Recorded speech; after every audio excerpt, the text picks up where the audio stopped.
Hello. Yeah, it's just ended, so we're gonna get started very soon. Hi. It has been an interesting day. That's probably an understatement. But I am actually starting a little bit early because I generally want to move my start time earlier for a few reasons. But we're gonna start Pikmin today. This is gonna be interesting. Pikmin 2 is a game that means a lot to me. That's why it's part of Foxhill's favorites. That's kind of like redundant now that I'm saying that out loud. But it's also very, like Mario Sunshine, which we did not too long ago. This is a very polarizing game, so this is gonna be interesting to kind of like critique, basically. I had other plans today, genuinely, but I changed my mind, because reasons I don't want to talk about. So I just think I need a nice little comfort game that I don't... I say that I don't think I'll get that mad at, but then, like, it's Pikmin 2, so we'll see on that.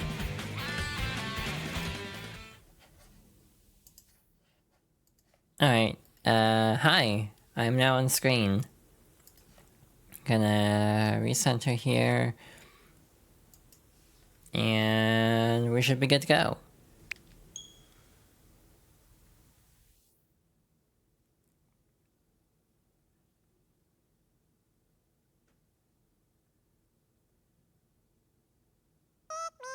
Alright, next up on my Fox Girls favorite series is Pikmin 2. I played this game when it came out. I was very excited for it, and actually enjoyed it quite a bit.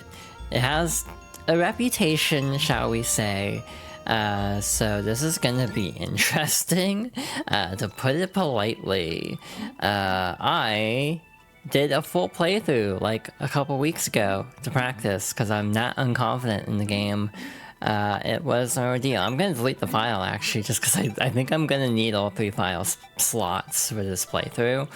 That might sound weird, but it'll make sense. Alright, let's jump in. This game has a lot more story than Pikmin 1, I'd say, in some ways. Hokotate Freight is a long-haul deep space shipping company. One day, its only employee of any merit, Captain Olimar, crashed on an uncharted planet while on an interstellar vacation. There he was aided by indigenous creatures, which he called Pikmin. In the end, Captain Olimar escaped.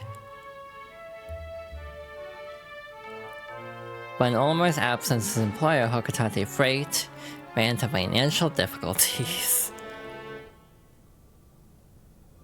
So yeah, for the Switch version, they did actually remaster a lot of the cutscenes. They actually look pretty decent, I'd say. One weird quirk of the Wii version of Pikmin 2 that I only learned about recently is they actually made the cutscenes no longer skippable, which is gonna be a problem as we go on in this game. But we'll get to that when we get to it.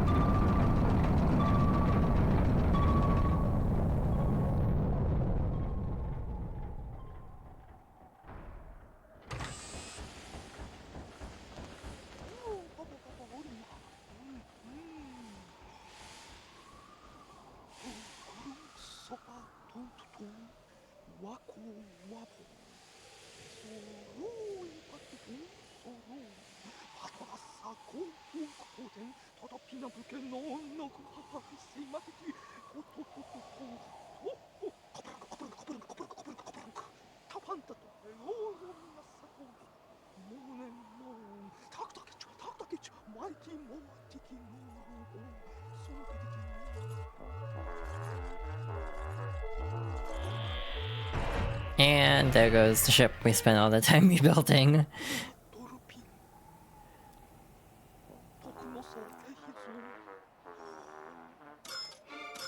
A very irregular number. Wonder what that's gonna be about.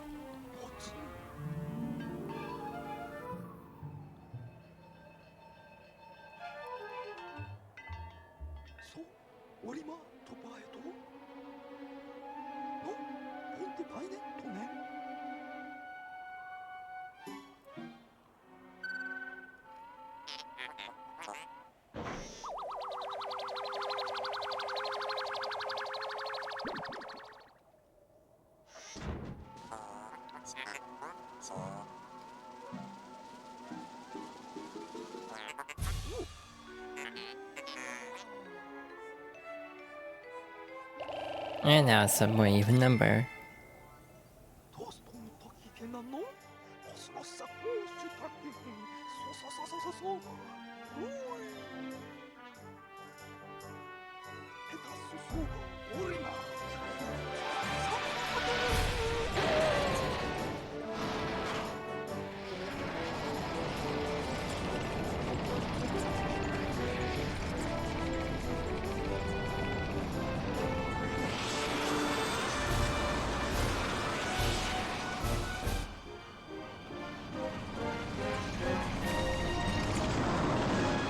And avoid the asteroid this time. That's one of my favorite details of the cutscene is how Olimar purposefully steers around it. Though that causes problems later on in the series. You know, lore-wise. Alright, so our first stop is the Valley of Repose. It does not go well, because we immediately crash into something else. It wouldn't be a Pikmin game without some kind of catastrophe. I don't know if that's supposed to be loaded in, but I see something happening. Or maybe I'm just unobservant from the GameCube version slow res.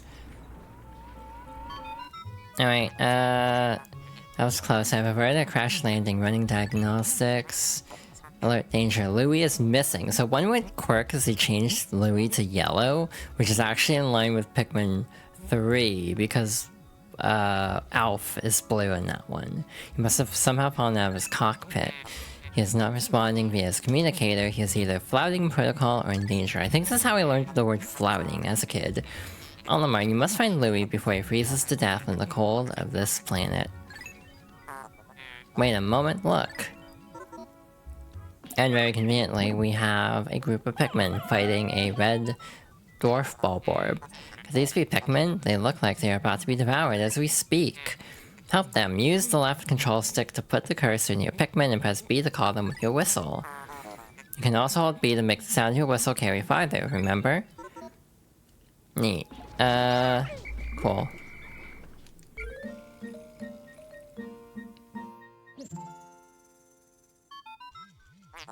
The Pikmin ran to your side. They seem to remember you, Captain Olimar. How fascinating. Give them instructions and do not delay. Hold A to grab a Pikmin, and then release to throw it. Neat. We do have limited motion controls, like in Pikmin 1 on the Switch. We can also turn that off if we would so desire. I kinda like leaving it on, personally. It will cause problems later, though, but it'll also help in other regards. I might turn the game volume up, it feels really quiet, but y'all can let me know. Attention, Captain Olimar, I have just re-established my communications link with Louis. It is fortunate we have managed to confirm his safety. Press Y to communicate with him. I'm quite interested in the details of his condition. I can't wait to forget the button mappings because I'm using a Pro controller. Anyway, hi Louis.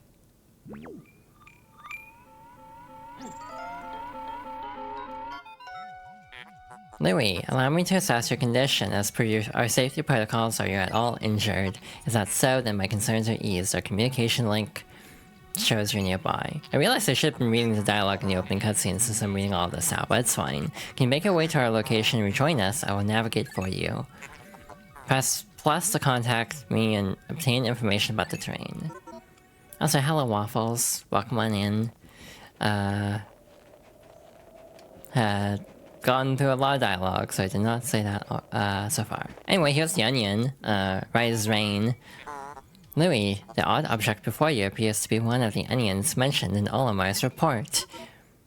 And conveniently it gives us a seed, because there aren't any Pikmin in its vicinity, I guess. I don't know how this works.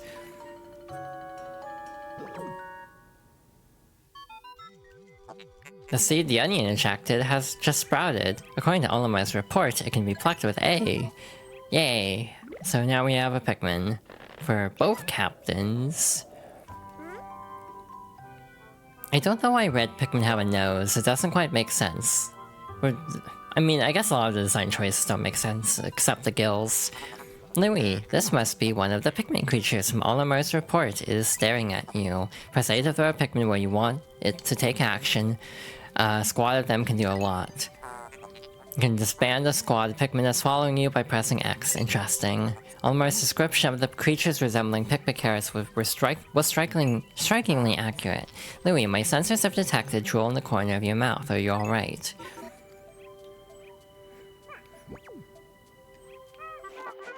So we got this little slapstick scene. Of sorts. And then they both look at the camera for some reason. Very much, I know what you are energy. Happy Pride Month. I know it's July, but happy Pride Month. Normally, like in Pikmin 1, I like to let these turn into flowers in the ground. I'm not gonna do that for this playthrough. I'm not gonna make y'all watch me do that for 20 minutes. Anyway, 2 more Pikmin. Again, if you match the color, you'll get a bonus seed. The onion ejected more seeds. The pellet from that flower must hold nutrients that breed Pikmin. Yes, the Pikmin gather nutrients, haul them to the onion, and further propagate the species. The onion is a Pikmin mothership. Reviewing Olimar's report, it seems holding A-list will rapidly pluck Pikmin sprouts. Again, that is in addition to the Switch versions. It was previously tapping A, which is kind of annoying, so I'm glad they changed it. Speaking of things that have been changed, we have an interesting change off in the distance, but we'll talk about that in a moment. We'll let them get to work a little bit. Actually, we'll worry about that later. Oops, didn't mean to call you. I just meant to call the one. Oh, okay. I love Pikmin, CPU, like AI. It is the most competent and not at all frustrating thing in the world. But yeah, normally I'd leave them in the ground until they're flowers, but that would take a long time. And I think we should get the show on the road for our stream. Also, a new ability in this is you can actually hold ZR in this case to move the camera down. Like in Pikmin 1, the right stick is actually camera control, and you actually do have left and right movement. Previously, to get left and right movement, you basically just have to hold down L and move like this. Like it follows the cursor's position to the best of its ability. So yeah, this version lacks as many brand deals as the original. Perhaps this object is one of the treasures that we are searching for. The only reason we found it here is because this is where you crash landed. How fortunate. I would like to appraise it, but you must regroup with Olimar first. Can you see him? Press ZL to move the camera behind you. Also press ZR to zoom in and out, and up or down on the right control stick to change angles. Oh, and press left or right on the right analog stick to rotate the camera. So again, that is a new feature to the Switch versions. Basically, a lot of changes were made to both Pikmin 1 and 2 to basically bring parity to all the Pikmin games on Switch, which I think is a very interesting move. Anyway, we have reunited the duo. Piece of cake. Captain Olimar, Louis, you're reunited at last. This has been a troublesome start to our trip. But now you must feel assured that your combined wits can get you through anything, correct? From now on, use B to form a single group, X to take solo action, and Y to change leaders. By the way, this day does not have a time limit because it is our tutorial. So yeah, I played this game really close to launch. I don't know if it was launch day just because I didn't really have like internet at the time, like dial-up at best. So my actual knowledge of when games are coming out exactly was pretty, you know, hit or miss. A lot of times I just see a store demo or like a display saying, hey, this is coming out. Like I learned about this game because I think on like a Target or something, there just happened to be a store display about Pikmin 2 coming soon kind of thing. Another one I know was like that is the next game, I'm pretty sure. Or the one after next, I don't remember. But one coming up was definitely like that. And that was one I basically went out of my way to make sure I was there like day one for, essentially. But we'll get to that next time. In the time of a bunch of other stuff, maybe I'll even get a Switch 2 patch by then. I'm crossing my fingers, because it'd be really nice to play my former favorite game of all time at 60 FPS on Switch too. But they're patching these games very slowly, so I'm not holding my breath. Hello Mario, welcome on in. This is gonna be kind of a low-key stream, which is ironic because Pikmin 2 is notoriously stressy. But I find this to be a chill game. I played through it again as a practice run, and it was like weirdly like cathartic to play through this game again, and it was really weird actually, because again, this game has the reputation to it, but I was having a great time. Even with like copious resetting, this was just a really cozy playthrough, so I'm glad to bring it to stream finally. The only other game we'll do in the series probably is Pikmin 3. As much as I love Pikmin 4, it is slightly outside the scope of Fox Girls' favorites unless I do like just a replay for fun, basically. But I don't think it inherently counts for Fox Girls' favorites. But yeah, if you're new here, this is my series where I go through all my like favorite games or most influential games. And again, this is actually a favorite game of mine. Replaying it a couple weeks ago did reaffirm to me that this is one of my favorite games, even though this game is very notorious. So,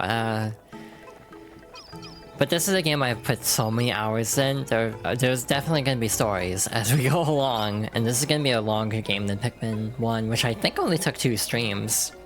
Somewhat surprisingly, I got through a lot faster than I thought, but this is going to take like 5 streams, I think.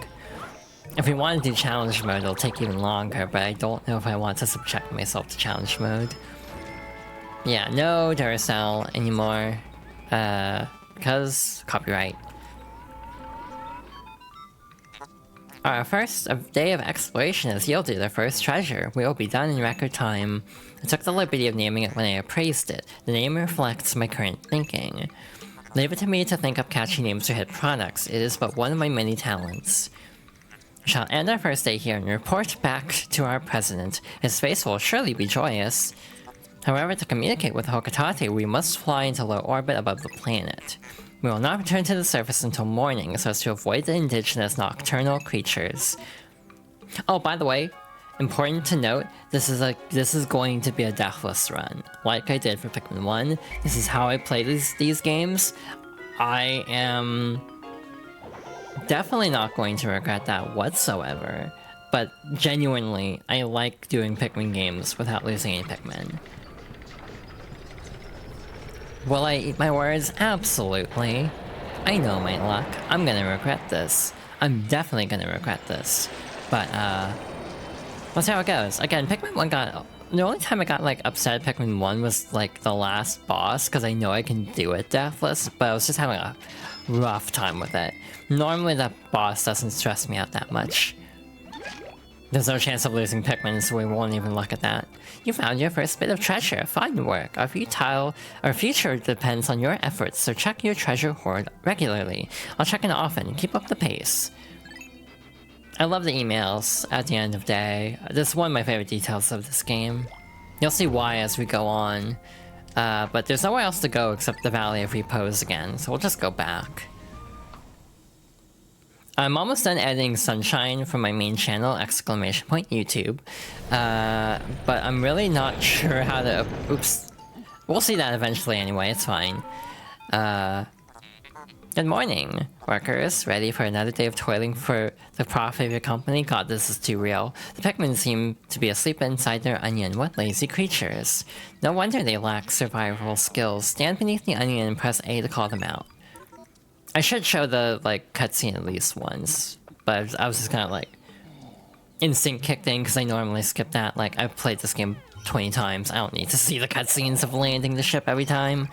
But again, for the sake of this playthrough, I will try to remember. There will be, like, 3 streams until we come back to the Valley of Repose. I'm not even kidding. It's gonna be a bit.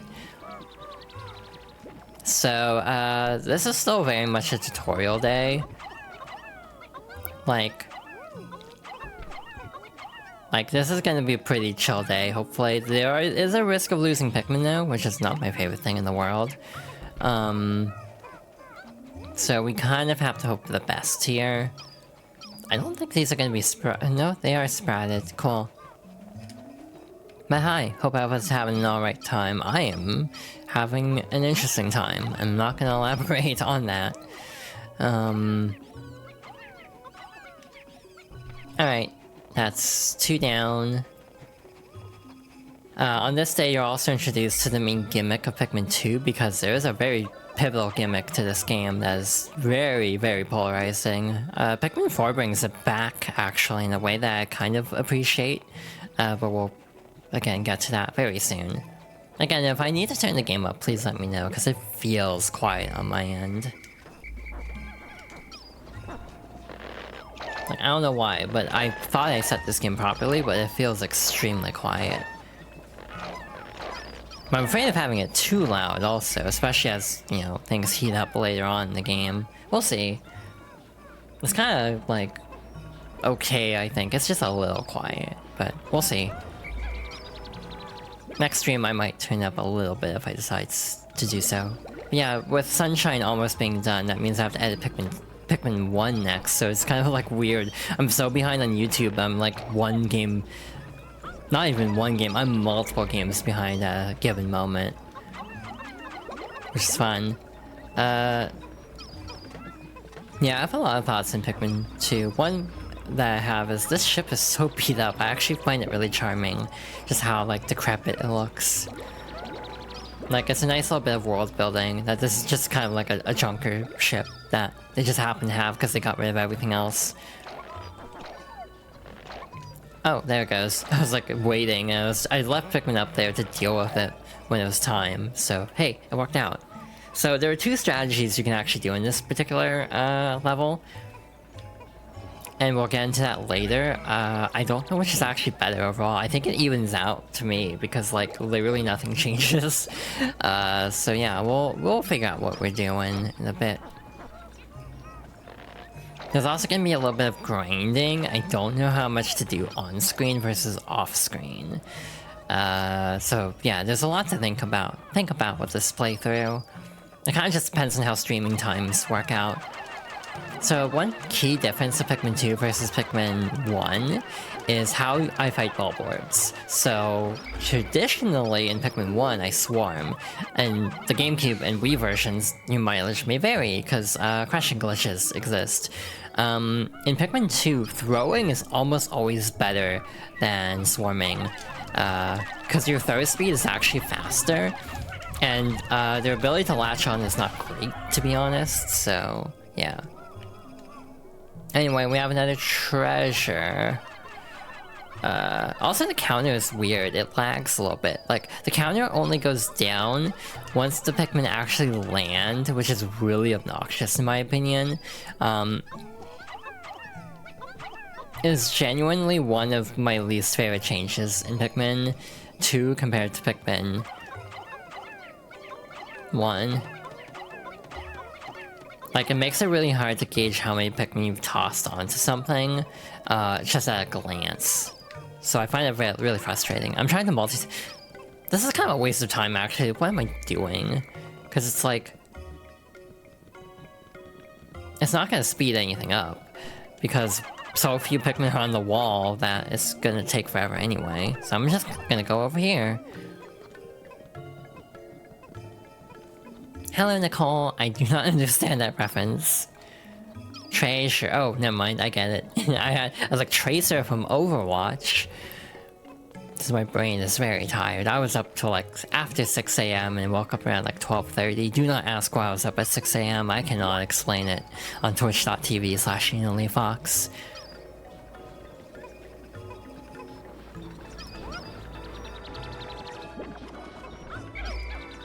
Yeah, just a chill Pikmin day.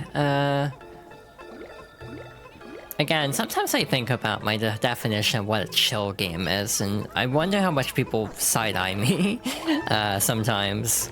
This is definitely one of those cases of, like, this is my comfort game. And, like, what are some other comfort games I have? I know, Resident Evil 2. You know, the most comforting game, clearly. The problem with Resident Evil 2 is well, not problem, the opposite of a problem. The thing with Resident Evil 2 is I've played the game so goddamn many times that I'm like very desensitized to the horror unless I'm playing with no volume, which won't be a problem on stream in a bit. Or I am playing on the higher difficulties. Beyond that, I find the game very chill, weirdly enough. So up here we have water, so there's actually nothing we can do past this point. I actually want to check something. I don't know if that'd even be spawned in on day 2, because there's no reason to have it on day 2. There's a burrowing snagret up on this hill, along with a treasure, but it's not really gonna come into play at all.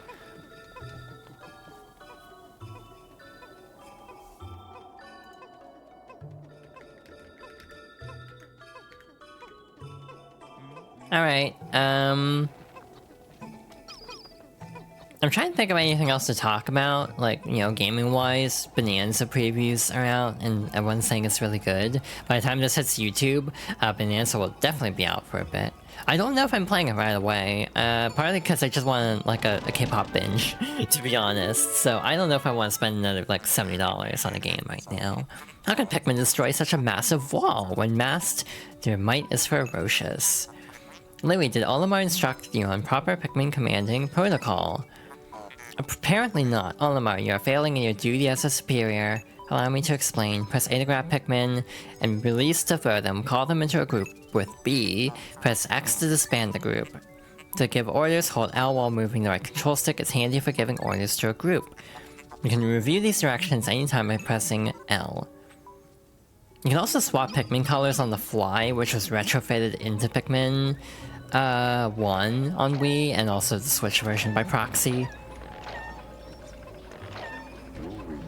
But yeah, we also have a cave. This game is heavily built around the caves, but again, genuinely I just want to see if the snagret is up here. I doubt it would be. Yeah, it's not here.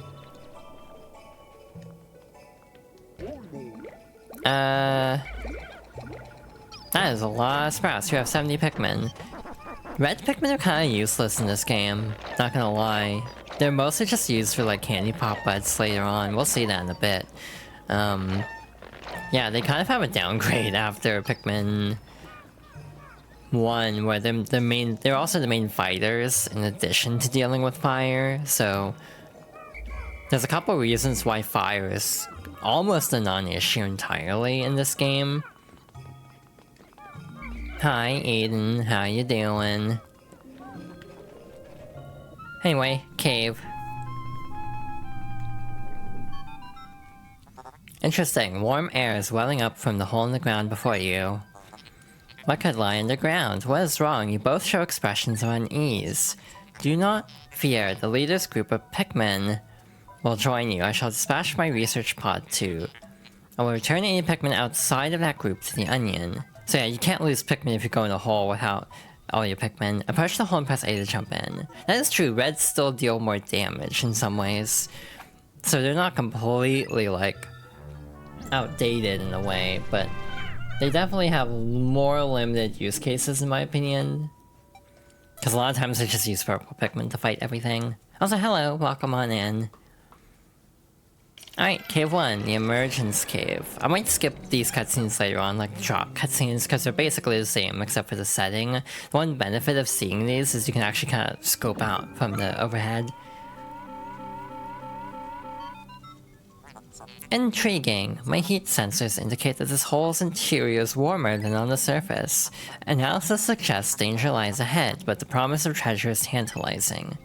If you wish to check underground terrain, press plus to communicate with me. So that's to see a map. I'm not just a ship, I'm an all-purpose support pod. Hell yeah. So, this is a deathless run, so I'm gonna be weird and not fight certain things with Pikmin in some cases. I think these are actually, like, spawned in far apart enough that I can get away with it, but there are cases where I will probably end up fighting dwarf Bulborbs without Pikmin. By the way, these are still not actually Bulborbs, they're actually red bugs. Also, in caves, you can't grow more Pikmin using enemies. If you take them back to the research pod, you'll get some money for them. However, that throws off my strategy. If we have too much money going into a specific point, the day will end early, and it will make it so I can't complete one area.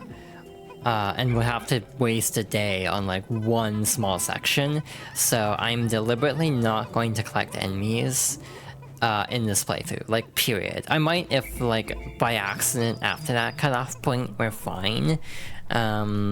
But for the most part, I'm just gonna leave the enemies and not worry about them. Anyway, this is our next stop. This hole appears to be quite deep.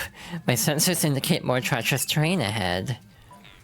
Louis, you do recall that you can adjust the camera with L and up, down, left, and right on the right control stick, right? Yes? Your expression suggests you do. Excellent. Don't worry, all your Pikmin will follow you. Approach the hole and press A to enter it. If only it was that easy in some of the later levels. What the hell just happened? I think I despawned the Pikmin because of, like, the cutscene. I've never seen that happen before. Genuinely, the Pikmin are supposed to be in the cutscene, so I'm very confused at what just happened. Mild concern, actually, but everyone seems accounted for. There is a slight audio cue if you've gotten all the treasures. I'm going to be listening for it more in the early dungeons and less in the later ones for obvious reasons that we'll see later. Probably by the end of today we'll get the item that'll help us out. Alright, this is a 2-floor dungeon. This one's very... a cave. This is very short. Yeah, we can skip this.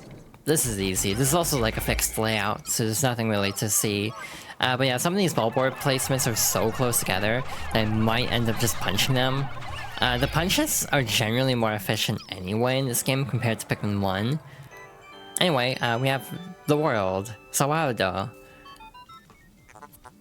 It's inconceivable that such an immense object has been buried here for so long.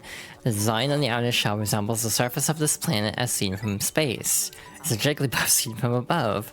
Perhaps this can be used for something other than salvage. But how will we ever lift it? I fear that even 100 red Pikmin will be unable to lift it.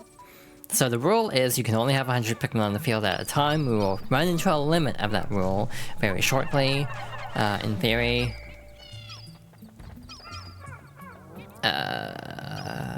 You can also kind of lure them out, of course. Okay. Yeah, there will be specific enemy patterns that I will probably not fight with Pikmin. I'll just fight them with the captains for the sake of safety strats. Anyway, Candy Pop Buds. They are very vital compared to in Pikmin 1. Astounding, a flower blooms in a cave deep beneath the snowy landscape.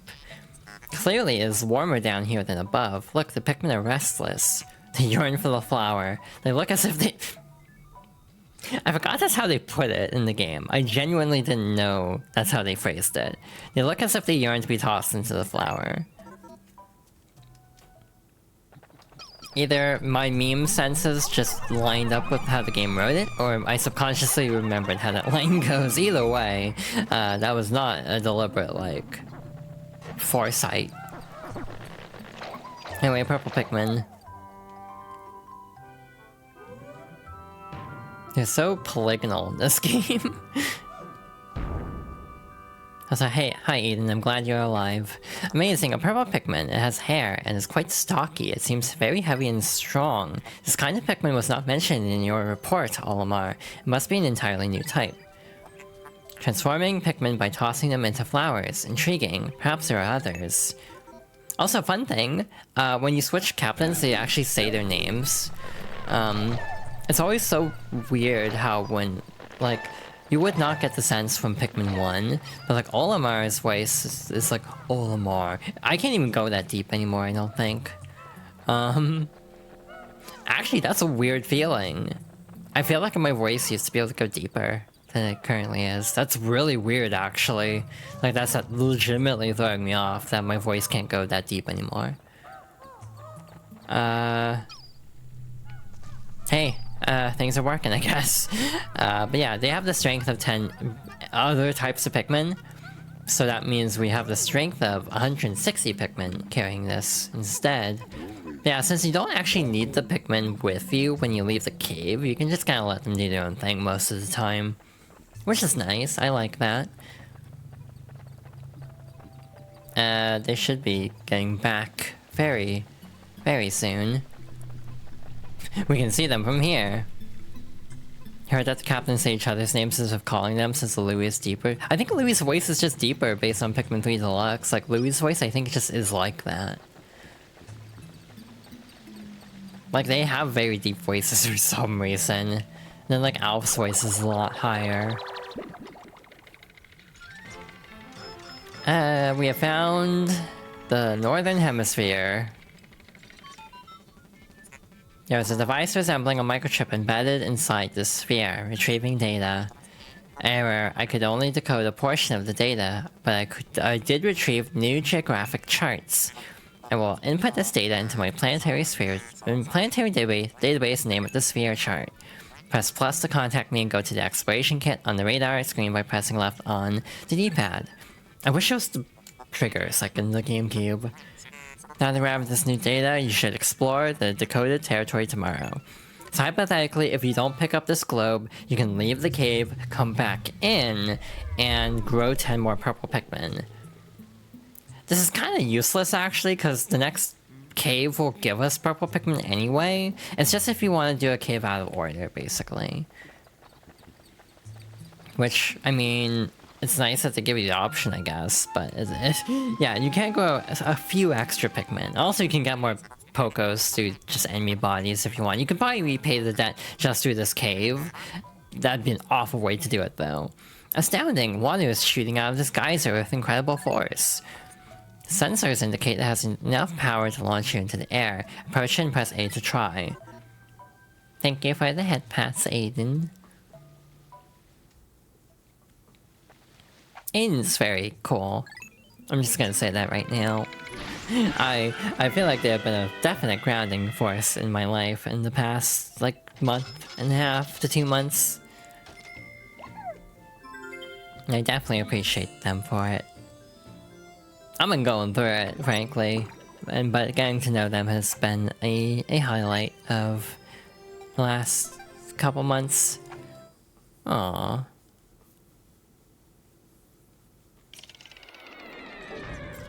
Anyway, that takes care of our first day here. Again, this cutscene is basically the same at the end of every cave, so we might start skipping it later.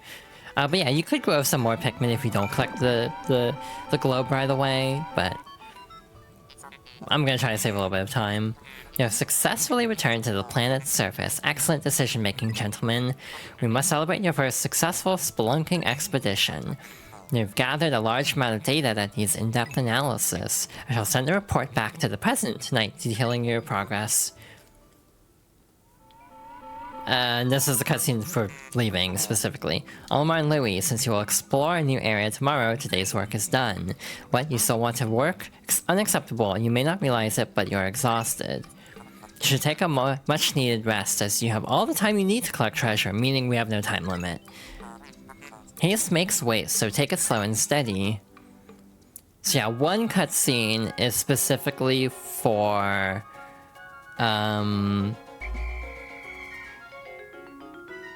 exiting the cave, the other is specifically for collecting the globe. And it just automatically ends the day, because there's literally nothing else we could do except just loop that cave, growing more Pikmin. Even the purple candy pop buds are only usable one more time, and then if you go back a third time, they wouldn't be there. So it basically caps out when you have 20 purple Pikmin. We actually do need to keep track of purple Pikmin numbers for something later on, which is very frustrating. We might have to loop one of the later caves where the candy pop buds don't go away, and there is one like that. I'm gonna be meticulously checking to make sure. Baby steps first, Olimar. Plan well and don't worry about me. Our debt is with Happy Hokotate Savings and Loan, after all. Besides, there's nothing left to repossess, so Oh, small victory, I guess. But yeah, hi everybody. If you're just coming in, we are gonna be slowly chipping away at this game. Hey, we are now heading to the Awakening Wood. If I had $1 for every joke I have heard about this level name, I would probably be able to repay the debt myself. Though I don't know what the Poco to dollar USD conversion would even be. We got this nice little flying cutscene the first time we come in here. And anyway, this is another tutorial. Good morning. It should please you to know the purple Pikmin are lodged safely in my hull. The confines of my interior seem to suit them perfectly, though they do occasionally tickle me. Stand in the ring of light below me and press A to call the purple Pikmin out. Purple Pikmin do not get their own onion. They stay inside the ship at all times, when not on the field. So they do work a little bit different mechanically. It's very interesting. I don't know how to feel about it exactly, to be honest. Purple Pikmin wouldn't get an onion until Pikmin 4, straight up. Like, it's kind of wild, actually, to put it that way. We're gonna take out a couple enemies here, because these respawn very generously. Louie, has Olimar instructed you on the peculiarities of the Pikmin creatures? The Pikmin form groups based on color when disbanded with X. Grabbing Pikmin with A will also cause them to group by color. Now for the bonus lesson.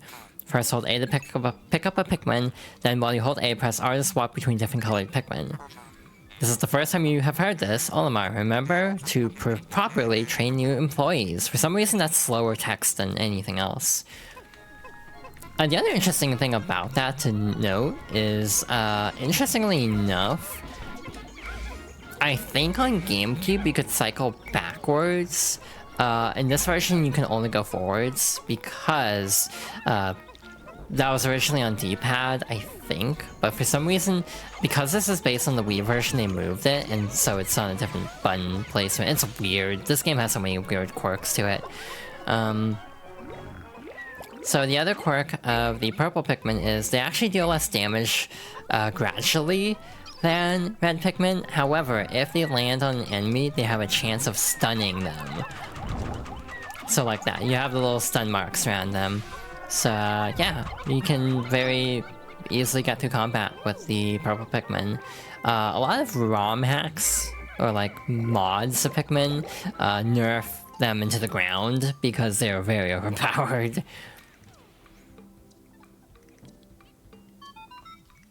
Olimar, we have a problem. The onion has ceased ejecting seeds. Is it malfunctioning?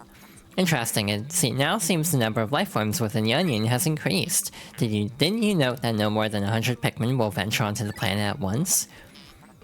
But I currently observe only 95 on the surface. Could there be wild Pikmin somewhere?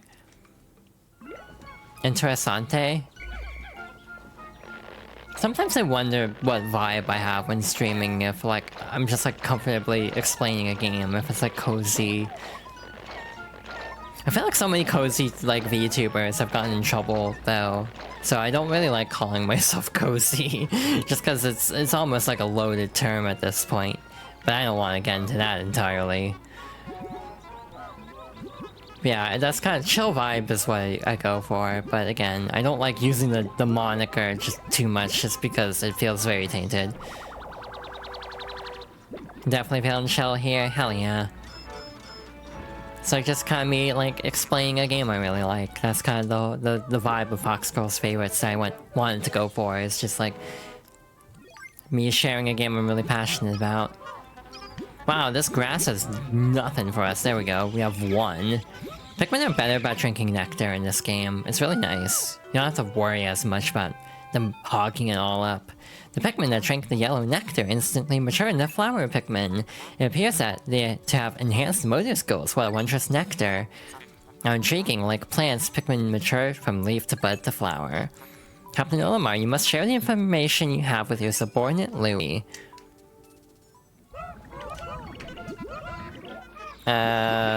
Louie's standing right here, but I guess there's a chance you might have missed it. Either way, next up on the agenda, we have berries. We want a lot of these, so we're gonna have a decent chunk of Pikmin working on that.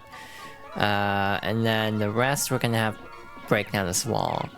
this is another treasure up here that has been changed for the Switch version. Actually, the Wii version took like an extra couple years. It was 2012 when the Wii version finally came out in North America. And my theory is copyright, because of all the brand products represented. These berries will break on their own eventually. So these are called Mitites. They will randomly come out of eggs, just like me for real, and startle Pikmin. If Pikmin are startled, they'll scatter, which can be really bad if it happens in a fight. You can rotate these berries, but you can't see a difference. Astounding, this red berry contains an ultra-spicy essence.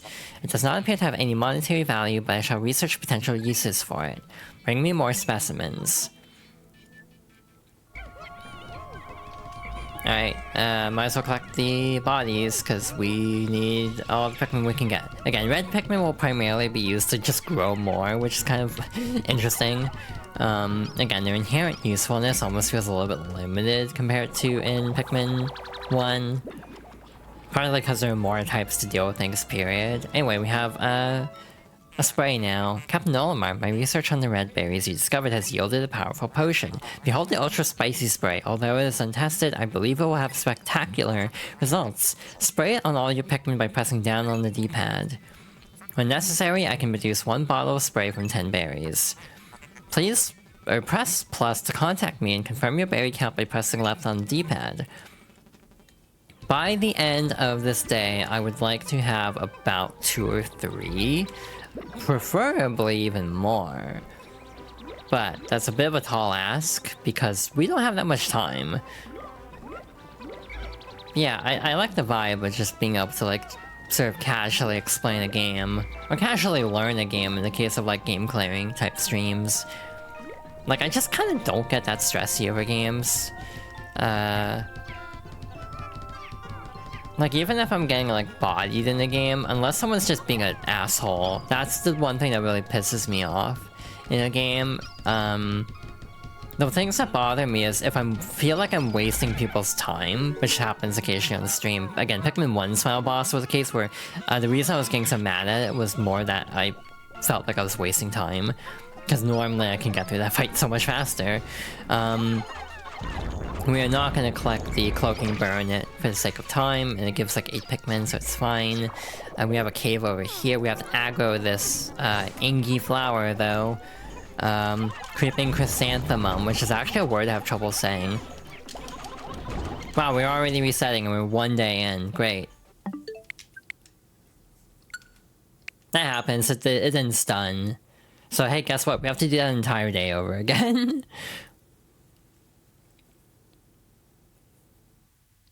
So yeah, this is how this playthrough is gonna go. This is the downside of doing a deathless playthrough. Sometimes things will go wrong.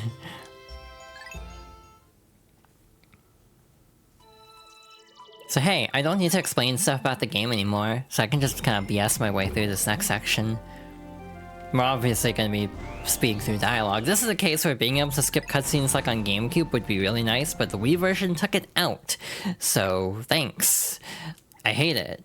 That's a weird-ass change. I don't even know if we'll get to where we left off by the time the ad break ends, because we have so goddamn many cutscenes to get through. Also, our Pikmin numbers might not line up, but it's fine. But again, this would normally be skippable right here. The flying cutscene the first time is not skippable, this one would have been, though. So again, genuinely a super weird quirk of the GameCube version. I do not, or the Wii version onwards, I do not like it. Weirdly enough, that'd be one benefit of having the GameCube version on NSO. I don't think they would have it, for obvious reasons. Like, Sunshine is obviously a rare case. Because you have 3D All-Stars delisted, so putting Sunshine on makes sense. However, this is a case where it's like there are enough version differences that it'll almost be worth it, but also I don't think they'd want to take away from sales. Not that I expect many people are still buying Pikmin 1 and 2 on Switch. You know, I'm kind of sad they never put the translated version of Fire Emblem 1 on Switch, because they did a translation only for like a couple months. It was the same like delisting time as 3D All-Stars, but it came out for the anniversary.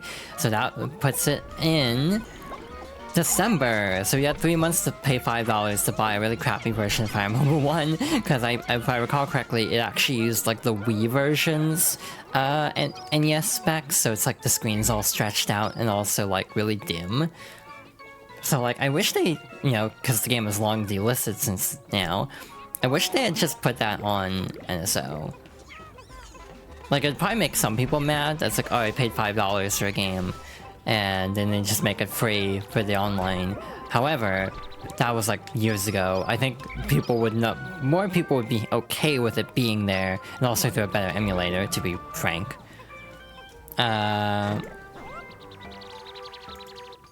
But then also just in general, like having this version preserved, because it's gone.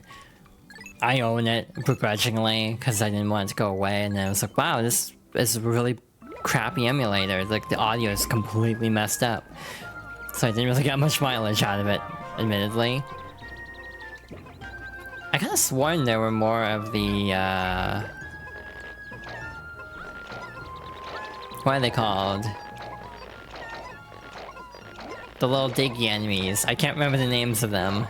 That's really sad, actually, how bad my memory has gotten sometimes. Sometimes it kind of sinks in, like, wow, I really do have a bad memory. Anyway, I didn't point it out last time, but this will put us up to 10%. You get these little pop-ups every time that totally won't get me killed. If they happen at a really bad moment when I'm, like, in the middle of a fight. I might as well get them all energized again. Again, the Pikmin are way better at, like, sharing nectar, which is very nice. But yeah, I would really wish Fire Emblem Shadow Dragon, the translated version, had just been put on NSO. That would have been so nice, but they never did, and I'm salty about it. A little bit. Yeah, we've seen this before, I'm just speedrunning.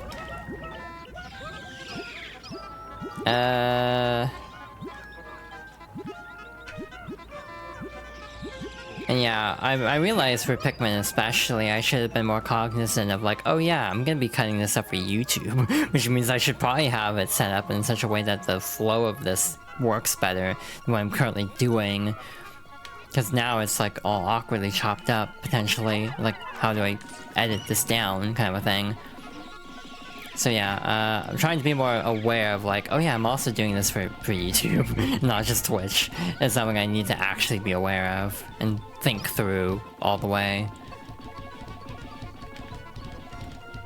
Because I am an overachiever. I say only slightly sarcastically. Yeah, creeping chrysanthemums are really annoying enemies because if you can't stun them right away, they can just be obnoxious to fight. There is a better way to fight them though, and I should probably do the better way to fight them, given that, like, this is a stream. I need to be way more careful. So yeah, that's just me being a silly. I need to actually use, like, safety strats compared to how I normally play, like, an absolute reckless dumbass sometimes. Silly. Well, you're silly. We're both silly. Let's be silly together.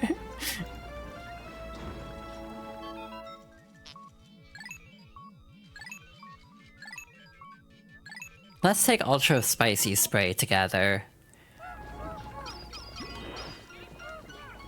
If Twy was live, that'd be an amazing raid message to use. I don't think he's streaming tonight, but that would be very funny at some point.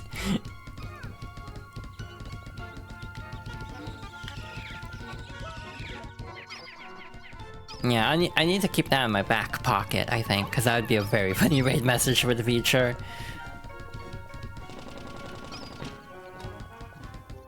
Alright, we will probably get to the cave before the outbreak starts. Let's take Ultra Spicy Spray together or something like that. Like, kinda like, let's take, you know, ibuprofen together. Like that meme format. I mean, I could use it on someone else, but they wouldn't get the joke. Oh, thank you for that. I saw the notification. I don't have streamer mode on, so I just see stuff off to the side. Anyway, hi, we are back. Why am I missing a Pikmin? Oh. Alrighty, round 2 with this nonsense enemy here. Ultra spicy spray. Oh, yeah, I do not recommend inhaling ultra spicy spray. Wow, I'm just having a horrible time. I'm already tilting at this game, and we're like not even at the hard part. Normally, I don't have this bad of luck fighting these. Oh, normally I have 20 purple Pikmin because I do the Immersion's Cave twice. That's why I'm struggling. Oh. Anyway, the ad break is starting, so we have accomplished nothing in a bit, unfortunately. But we're just gonna pause here, basically. And try again. Again, this is the biggest thing I get frustrated about when I try to stream a game like this, and this is on me for trying to do it deathless. The thing that bothers me the most is the feeling like I'm not actually making progress. That's the biggest hurdle, and that's when I get the most, like, annoyed at a game. It's more annoyed at me, because I'm not playing well enough to avoid all the easily dodgeable problems. Because there is a way to deal with this very easily. I'm not doing it though, so that's on me. Yeah, ads are starting, so we'll give it a third try in a moment. Welcome back. That is very good timing for that song ending. I'm gonna pause it before something else kicks in. And quickly hop over to the game. Where the hell is OBS? There it is. So I want to make sure this is synced up. It felt a little bit out of sync, but I think it's fine. Sometimes I like refreshing my capture card just to make sure to do this. And then we'll hop back in. Try this again. We're on day 2 or day 3, and we're already losing a lot of Pikmin. So this totally bodes well for the rest of this playthrough. What's that emote? Aww, thank you for the hug. I hug you back. Aiden's very sweet. Genuinely a real sweetheart. I'm not good at being affectionate on stream. Oh wait, so mildly nervous trying to be affectionate on stream. I don't know why. But I also, well, I mean, while we're on the subject of Aiden, I guess I can talk about K-pop while we do this. This is gonna be very brief. I promise I'm not gonna like completely talk everyone's ears off about K-pop this time. But I got an album in. I decided to like just get a bunch of K-pop albums I've been eyeing. The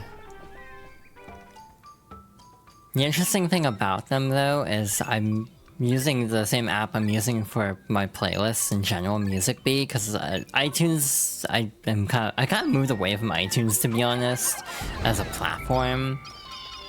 So yeah, I'm using Music Bee. I think Star recommended it, and that's why I started using it.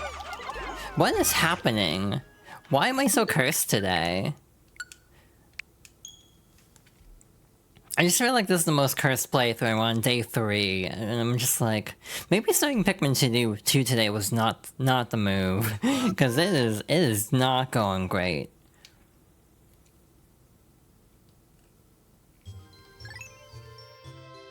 It's like I want to get at least to day 4, like literally going into this stream. When I was planning it out, I was like, I hope we can get to like day 5 by the end of the stream or something. Not even, okay, that's an exaggeration, but at least get to Perplexing Pool, like at least start the Perplexing Pool by the end of the stream. I don't think we're doing that at this rate. I think this is taking so long. Just this 3rd day is taking so long. We're not even gonna get to the yellow Pikmin today. Anyway, what I was saying was, I had this moment where I'm like, you can set VOD tracks separately from streaming tracks. So basically you can have audio in a stream that won't be in the actual recording of it for the sake of copyright. And we'll be taking advantage of that in a couple cases because I do have Project Diva in my Fox Girls favorites planning. Therefore, I definitely can't save the audio of that on Twitch. I'll save it locally, though. I don't know if I could put it on YouTube, though. That is the other problem. So we'll see how that Fox Girls Favorites goes. It might be a disaster. I might actually change my mind on Project Diva. I might have talked myself out of it, because this sounds like a horrific idea to try to deal with copyright this way. But anyway... I had this brief moment of like, what? Oh, hi Chibi, welcome on in, thank you for the resubscribe. Oh hey, it actually worked this month. I've been having so many weird quirks with like, so, the recommendation that I saw was WebM, but sometimes they won't load, so I'm just like, damn, thanks Switch. I was actually reading about how Streamlabs kind of got its shit together, like they kind of cleaned house on a lot of the crappy people. And meanwhile, Stream Elements is having controversies, so they kind of flipped, basically. But part of me is actually kind of weighing swapping back to Streamlabs. I say swapping back, I never used it in this gender, but a gender ago, I did use Streamlabs a fair amount. So yeah, I might actually go back to Streamlabs. Aw, I'm glad. Frankly, I need distraction too, which is part of the reason I was like, maybe I shouldn't stream today. I'm on edge. Pikmin 2 is definitely getting to me a little bit, because this is our 4th attempt at day 3.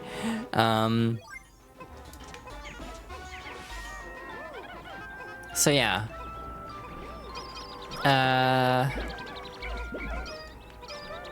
Yeah, Stream Elements is just kind of ass lately from like...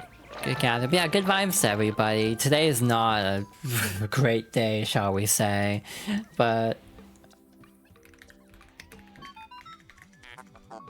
lots of stuff to talk about that I do not want to talk about, because I just kind of want to provide a little space to get away from it, basically.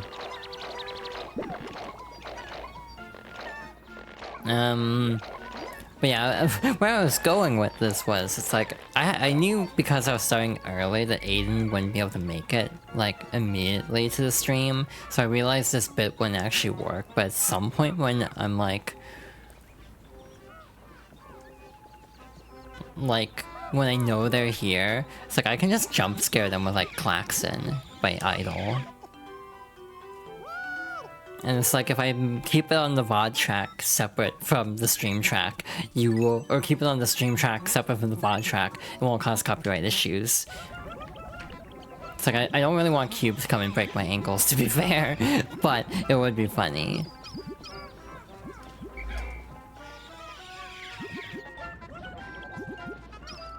Or like Cherry Sky, that'd be the more obvious jump scare candidate. But I almost feel like I played out that bit, frankly. Cause I like always tease Aiden about Cherry Sky by Minnie from Idol. And because I always tease them about it, I feel like it's lost efficacy a bit. It's like, I feel like I need to tease them about like Klaxon or something, just to mix it up and also catch them off guard still. We have an interesting dynamic, for sure. I don't know how to quantify it. I like our dynamic, to clarify. It's just, it's very trolly sometimes. Mostly from me.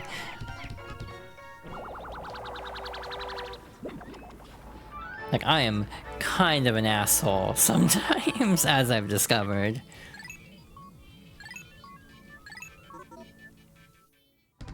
I'm trying to tease you with music, exactly. And it appears to be working, so... If it wasn't for me looking at solo leveling Arise and thinking a lot of the art looks a little dodgy, where it's like, some elements are not lining up, so either the art's not good, or it's AI generated, I can't tell which one it is. If it wasn't for me being worried about this game using Gen AI, I probably would have been streaming solo leveling Arise today, no joke. Cause they started a collab with Idol.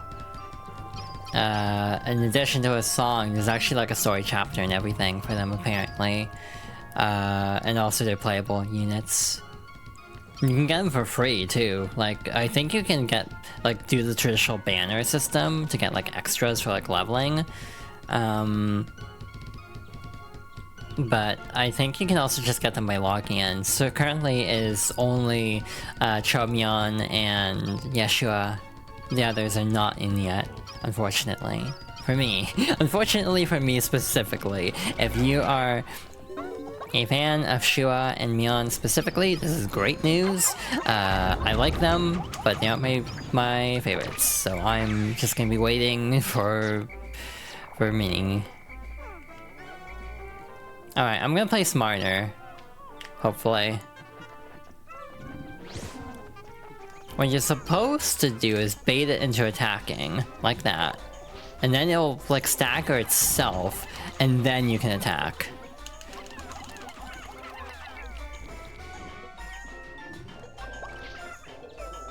I'm also having a hard time actually getting the purple Pikmin on the front lines, but we finally did it. Jesus, that took too long.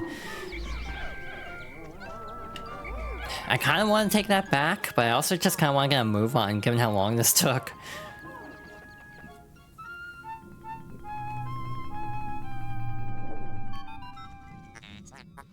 Biological sensors are reacting violently. The readings are ominous.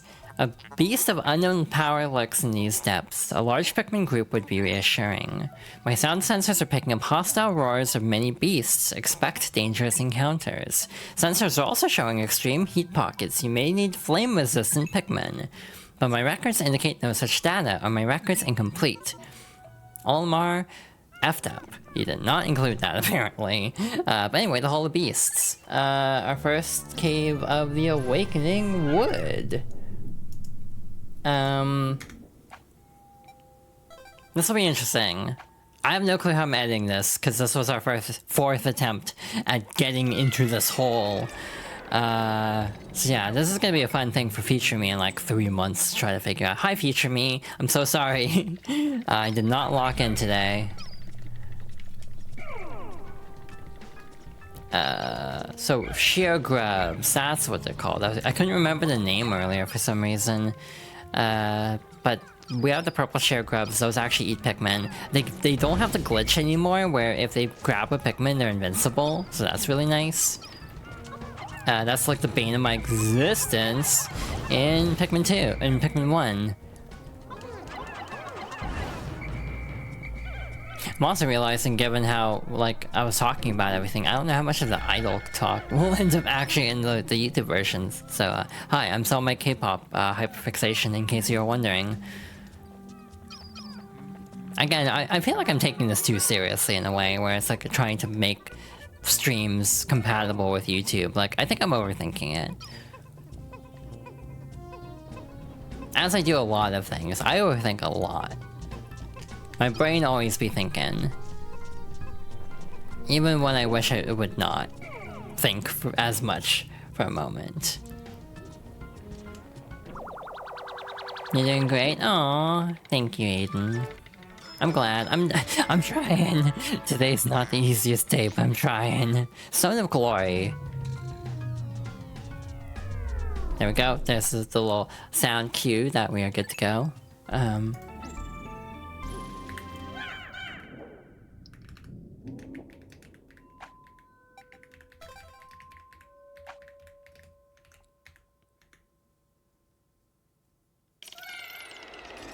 Next up is floor 2. This one's a rest floor, believe it or not. We're already getting a rest floor.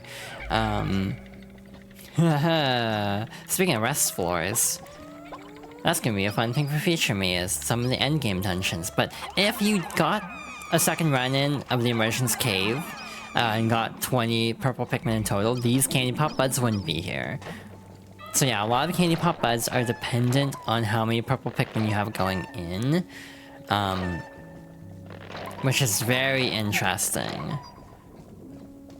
I'm stressing ever so slightly, because my memory is bad.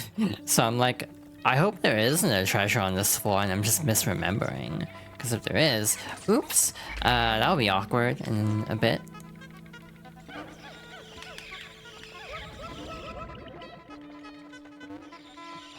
Might as well flower all of our little Pikmin.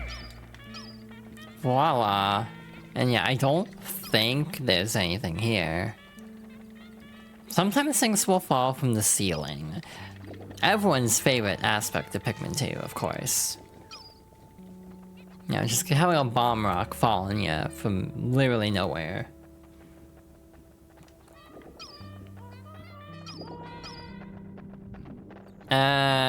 I'm just gonna assume there's nothing on that floor. I was not, you know, proactive with a guide for this playthrough. I really should have been.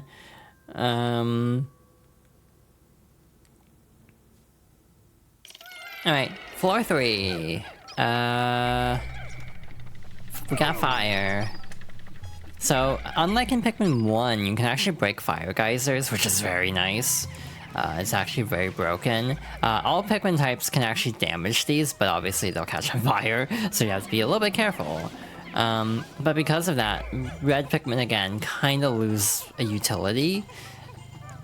So that's a little bit awkward. Anyway, we have a Mahjong tile.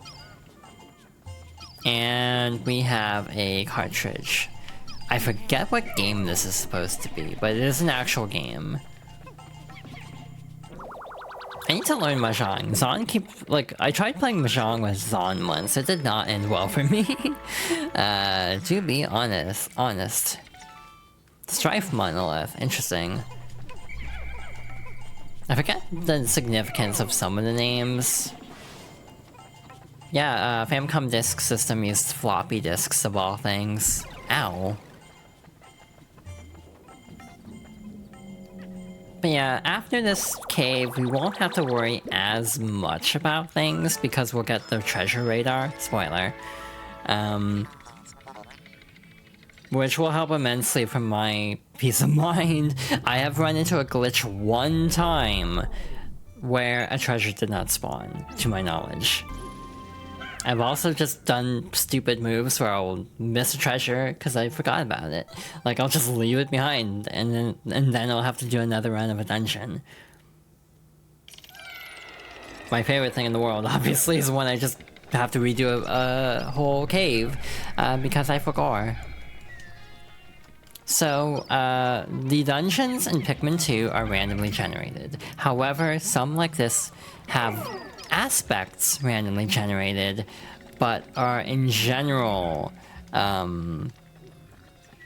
fixed. So the layout is fixed, the enemy patterns are not. So it can be a little bit confusing sometimes. Anyway, we have a game and watch.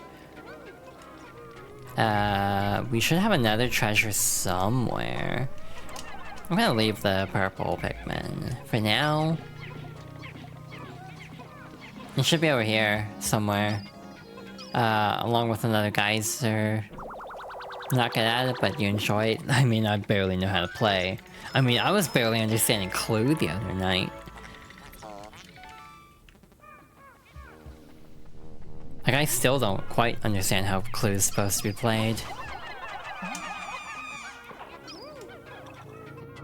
But yeah, you can also get Ultra Spicy Spray from eggs, so even if we have full flowers in an active party, I am going to break eggs whenever I see them, just to try to get free sprays. There's a glitch with those too. If you find a spray in the ground, and you can basically do a glitch. So I'm gonna do that, because this game is mean. I'm gonna be mean back to it, basically. This is like a Nintendo-themed dungeon, because we have like the D-pad on the first floor, like a Mahjong tile, because Nintendo used to make like games in general. We got the Game & Watch, the floppy disk. So yeah, it's a very interesting set of items. Oh shoot, hi. That could be a problem. These can also drop nectar, which can be helpful, but I don't know if they can drop sprays. Just making sure we have a full squad. Like, no one caught fire running away from the Mid-Heights. The Mid-Heights or Might-Heights, I don't know how it's supposed to be pronounced, are very frustrating enemies because of just how much everyone disperses. It can be really hard to get your squad to cooperate. Which ain't great if you're in a pinch situation. But anyway, this is the final floor. We have a little outline here showing, like... I guess this is kind of like a... just shed skin of an enemy. But this is the Empress Bullblax, our first boss. This is an interesting boss fight. I will probably die at least once, because I'm careless. Basically, she will roll back and forth and hit the walls. If any Pikmin are below, they'll obviously be crushed. So we have to be very careful about that.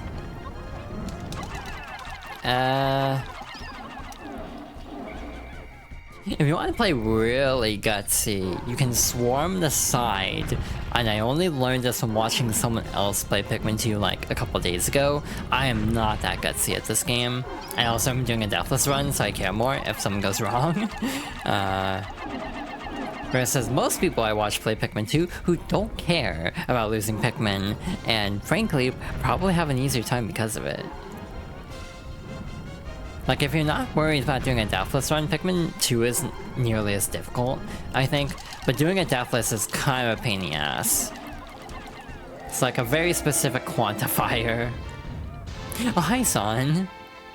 Yeah, we found a Mahjong tile earlier. We should play, yeah. How bizarre. This device is emitting black light. It must have been ingested by that creature. What an absolutely repulsive life form. Our return to Hokotate cannot come soon enough. Blue 7 or 8? Yeah, that's a good question. I don't know Mahjong enough to explain it.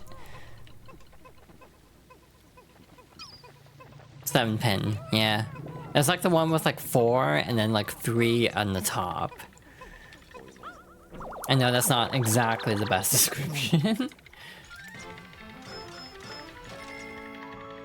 Anyway, we got a love tester. This was actually a product Nintendo made. You've had 3/4 of a bottle of wine. I could kind of tell something was up. This contraption seems to react when it approaches treasure. I will connect it to my radar. Processing complete. The treasure gauge is now fully operational. It will now appear on your monitor. The needle will move right as you approach treasure. So what that means is, I don't need to freak out constantly over if we've collected everything. Which is very nice, because, yeah, this is stressful, worrying I have missed a treasure. Again, I will still be a little bit paranoid, because I've had a lot of things glitch. So, we'll see how that goes. Yeah, Strife Monolith. And cave complete. Alrighty, easy peasy first cave of the Awakening Wood. Anyway, we're back in the overworld. Time does not pass in the overworld on the field. Oh, thank you for the hydration check. I've definitely been slacking today. So now we're at 20%. You love to see it. You just had coffee with hot cocoa. You have had so much hot cocoa, Aiden.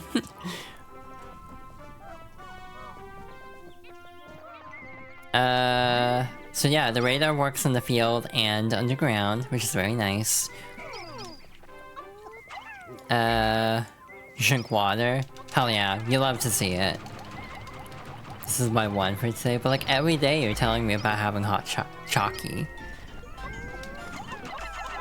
Chalky milk, as one meme puts it. Anyway, I wonder what we're gonna find here, in this cave over here.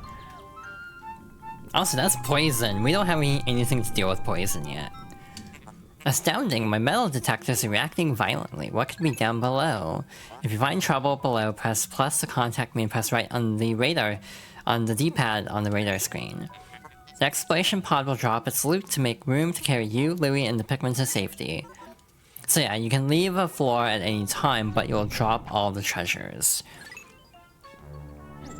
Obviously a bit of risk versus reward. This is your one non-water drink for today. I actually don't drink much water. Like, I usually have, like... You pick women? Hell yeah, me too.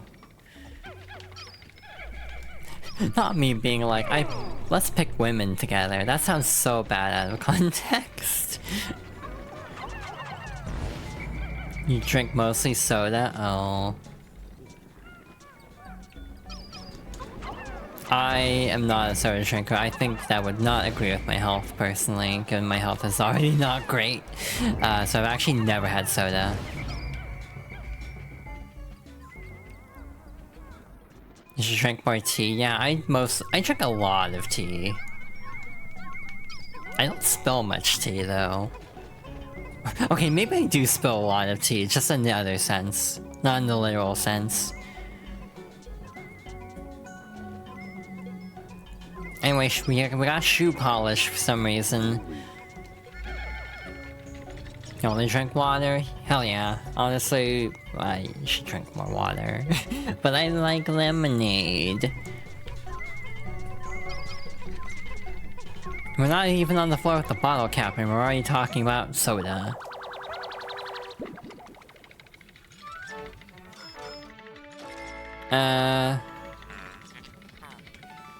I'm trying to think of anything else to say. The funny part is like... Oh shoot, I should make sure. Yeah, I should make sure the raid is actually done first. Yeah, we're gonna be skipping cutscenes a lot more because I just kind of want to get the show on the road, and it's the same cutscene every time. I don't think I skipped end of day cutscenes in Pikmin 1, but also that's a much shorter game. So, yeah. So this is the fiery blowhog. If they are facing away from the platform, they can yeet Pikmin into the void, so be careful about that. I don't know why I'm acting like a tutorial. I do not think I'm qualified to explain this game in that much depth. I'm always in a weird middle ground with games where I'm like, I'm not like a pro at anything. Like, I'm not a speedrunner by any means, but I feel like generally competent at most games. I kind of had a realization that I can get into, like, fighting game characters pretty easily if I understand the core fundamentals. I was playing Guilty Gear with friends yesterday, and I kind of started picking up Jacko way faster than I thought I would. Just by goofing around a bit and just kind of experimenting. I feel like with fighting games in particular, and just games in general, I'm kind of a jack of all trades. But also a master of none, because I don't think I'm like exceptional at any video game. But I'm like generally like above average to decent at like a lot of games, and I can pick up games very quickly. This is a skill I genuinely think I have. Is the ability to pick up a game really fast. If I want to put my time into it, Skullgirls is still one that's a bit of a hurdle for me. However, I think in general, I can pick up games pretty quickly. I kind of pride myself on that, actually. You want to get a jack and be a goober? Hell yeah. We love being a goober in this household. Yeah, I'm really bad at like board game type stuff like Mahjong and Clue. How can a flower so deep underground bloom so robustly? How mysterious. This place is conspicuously warm. Could it act as a kind of hothouse for foliage? What an interesting development. The Pikmin look as if they long to be tossed into the flower. You're the queen of... Zon, are you okay? Just double checking. Like, I hope everything is okay.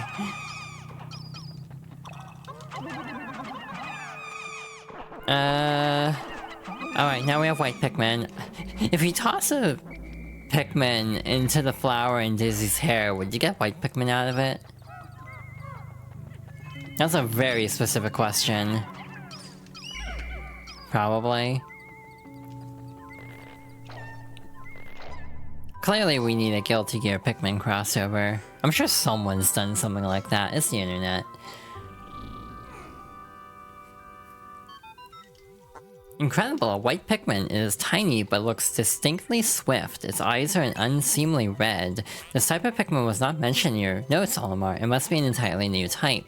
Our data record on this type is a blank page, since a certain captain never documented them. Damn. You must experiment and make detailed observations for the benefit of future generations. Rude, yeah. The ship can be a little sassy as a treat.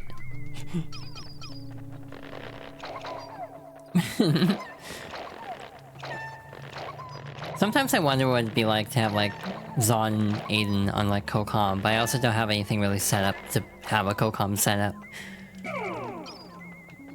But I can picture that being very chaotic.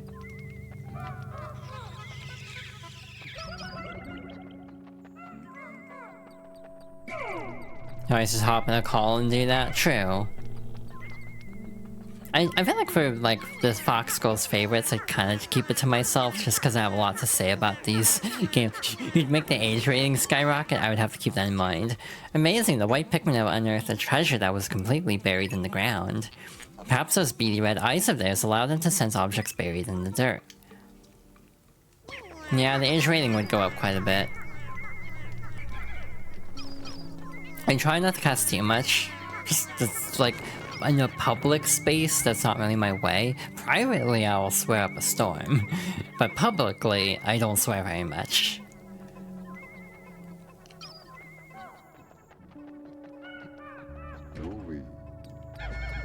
It has slipped out a few times. I would definitely dropped F-bombs, like during Kitsune Tales.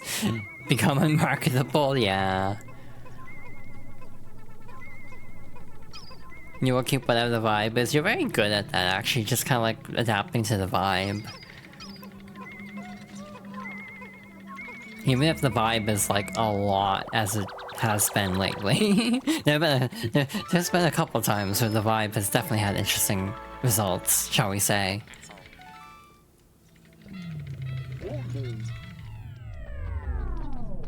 Alright, there we go. 2 floors left. We're gonna do another run of this cave, though. Because I want 30 white Pikmin. That's like a decent number to get through most of the big obstacles in the game. Some things would just take forever if we only have 15 white Pikmin for the whole game, so I'd rather have more if we can.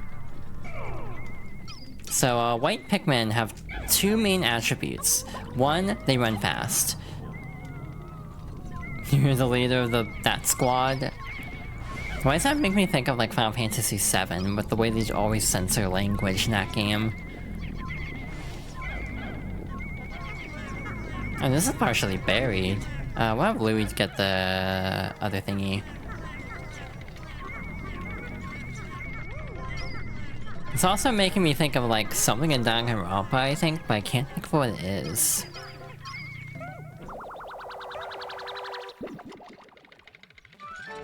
I know, not the most favorable comparison.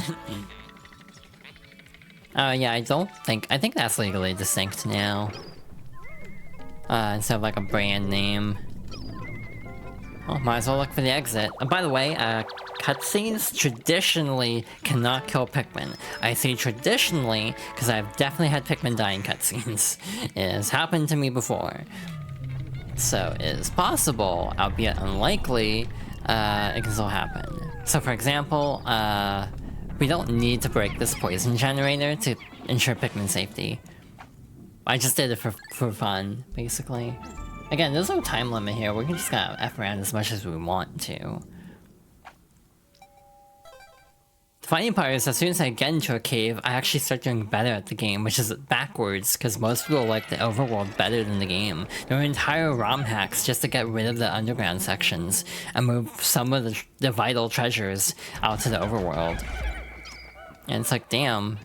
And yet this is actually kind of the part I enjoyed as a kid, because I got stressed by time limits. So not having a time limit here was actually kind of nice. Maybe I'm just like weird with my Pikmin hot takes. Alright, half damage already, that's a very good start. This is a burrowing snagret. Hypothetically, you can actually toss Pikmin onto its head as it's just sitting there. Obviously, that's very risky. Being a deathless Pikmin run, I'm not gonna do that. We're gonna take this fight a little slow.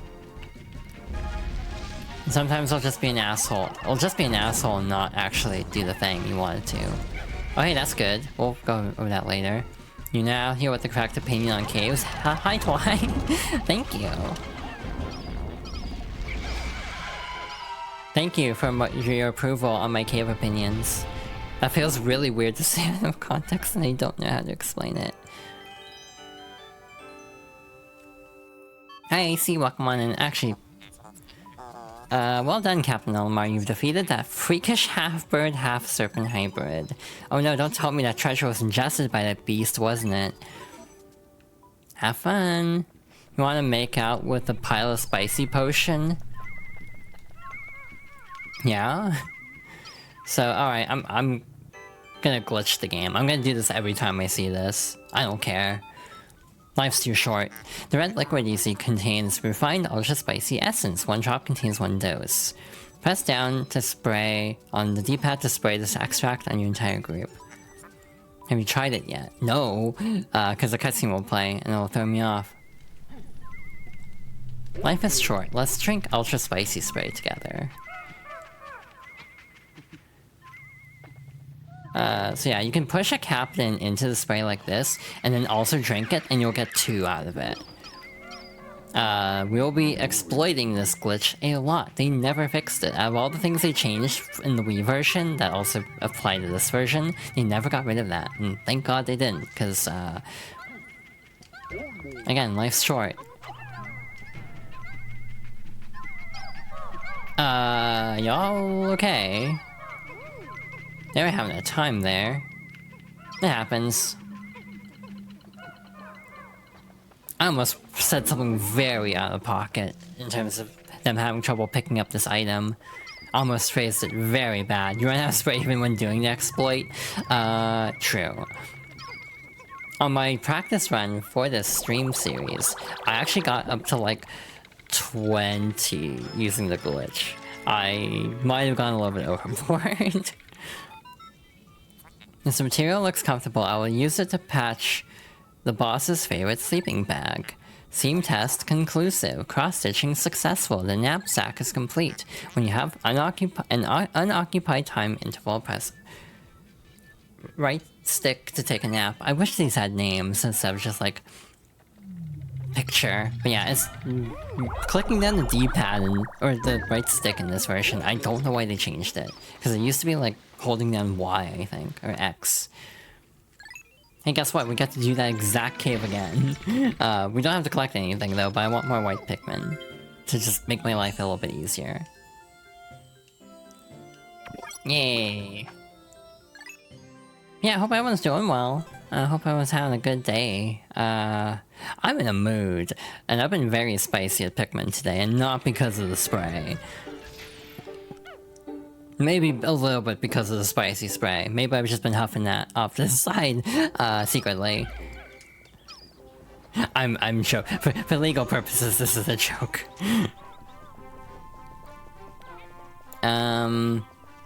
Yeah, this is our 4th attempt at this day, because it turns out playing Pikmin 2 Deathless, a lot can go wrong. So, yeah. Definitely been an interesting stream, shall we say. But I do really enjoy Pikmin 2. Again, I love this game. I will die in the hill of I like Pikmin 2. You're doing Deathless? Condolences. I didn't practice run. I actually had a really good time with it. I always play Pikmin Deathless because I am emotionally attached to small creatures in video games. Again, I know I would have a much easier time if I never actually worried about this. However, I'm also a perfectionist. This explains a lot. What does that mean, Zon? Please explain. I'm curious. This is where we differ. I've noticed. I'm like, oh, let's just toss a yellow Pikmin into the water. It's fine. It just sucks to be that Pikmin. That kind of mentality is very apparent from watching your streams, but I do enjoy that as well from other people. But I personally like, you know, being a perfectionist with Pikmin. You never do that on purpose, true. But it definitely feels like it happens accidentally from time to time. My favorite thing is just how, like, easygoing I am about Pikmin 2. Should it be nicer to them, though, I guess? I mean, the Pikmin kind of don't deserve niceties sometimes. Like, sometimes the Pikmin just kind of are not the most capable. And it can be frustrating, and we will see that, because we will have to fight a lot of enemies where Pikmin will definitely die. I'm going to be salty. I personally am like, anyone's Pikmin playstyle is valid. I'm definitely someone who's very much like, I don't like gatekeeping video games. I find that to be not cool. So I'm like, yeah, if y'all want to play a game a certain way, you do you, is my philosophy. So around Sarchu, yeah. We're just gonna F out of here. Get the F out of here. We didn't get any treasure here, so we're just gonna go get on with our lives. I don't know why they offer a manual save option here, given that every other 4 autosaves. It's really... This game is so aggravating with its autosaves, because I've had times when I've had to redo large portions of the game because it autosaved and I didn't realize I lost a Pikmin. I guess I had to redo 3 caves because I lost a Pikmin and didn't realize it until after it autosaved. This gal! I had to redo the Cavern of Chaos, Dream Den, and Hole of Heroes because I lost a Pikmin and didn't realize it. And I had a backup save, but it was a ways back. Anyway, this is gonna be a long playthrough at this rate, given that we are only on day 3. And this usually takes me like 13 or 14 days. And I'm also dying a lot. In-game. I am dying in-game! Anyway, blue Pikmin. I don't know why he came up here. But we're up here now.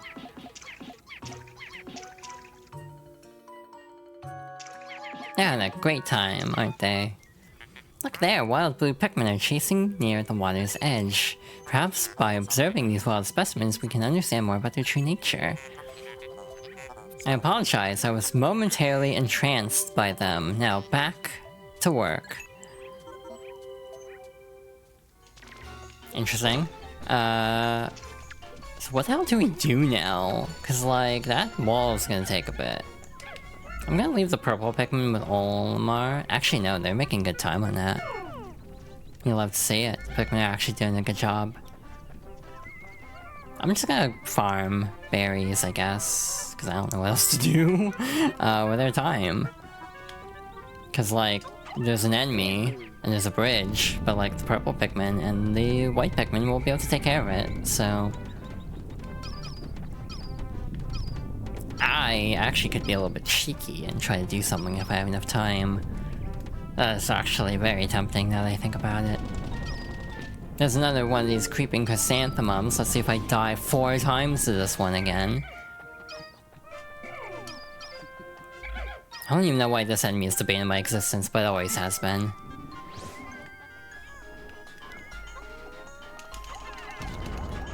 I just have trouble stunning it. Like, the Pikmin don't clip it right, so they don't stun properly. Anyway, where the hell is Louie? Now that I'm thinking about this.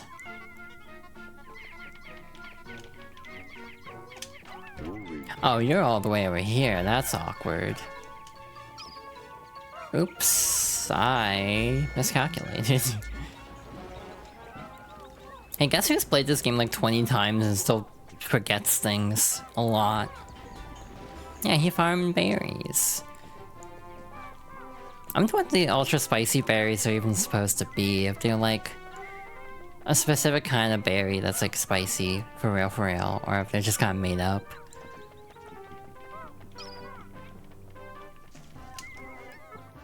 Oh, might as well do some other shit with these two captains. Wait a minute, the bridge is almost done. I don't know what to do, actually. That seems very indecisive. It took me like 4 days to decide to buy an album. Albums I was buying like a couple days ago. Wait, what am I trying to say? Like, I was trying to decide on an album to buy, and I literally, like, took days to decide, because I'm very indecisive.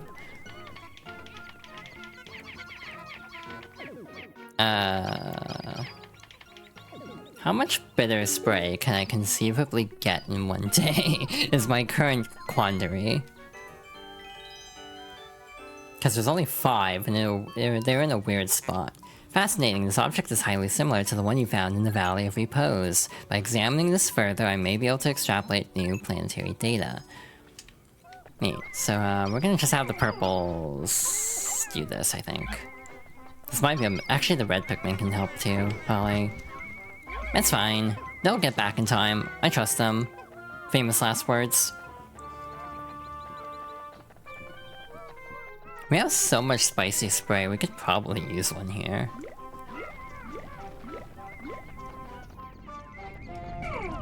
I'm trying to do the math on my route, typically. Like, should we... There's also, like, a buried treasure, but we could get that next time. By next time, I mean whenever the hell we come back to this place. Actually, no, you can't throw that far. Yeah, we can probably get all that stuff today. This isn't gonna take that long. I just need to lock in. That's the secret. By the way, days in Pikmin are about 13 minutes, traditionally. Do not ask how I remember this number immediately. I'm very normal about Pikmin.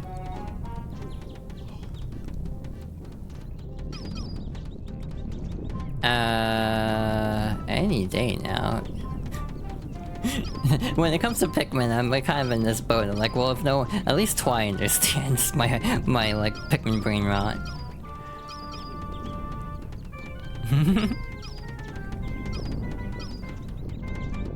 Could it hurt to go a little bit faster? I'm just being impatient. I like Pikmin a lot. I used to play Pikmin 1 and 2 every summer, straight up. I would do like a playthrough once a year. In summer, which is very funny that I'm doing this game in July, which means we're actually on target from when I would normally do my annual Pikmin 2 playthrough anyway. The only difference is I'm doing 2 Pikmin playthroughs because I make good choices, and I did a practice run. This is actually a case of me unironically doing a good choice, but a time-consuming choice. Your impatience is nicer to the Pikmin than positive reinforcement is. Again, everyone's Pikmin experience is personalized.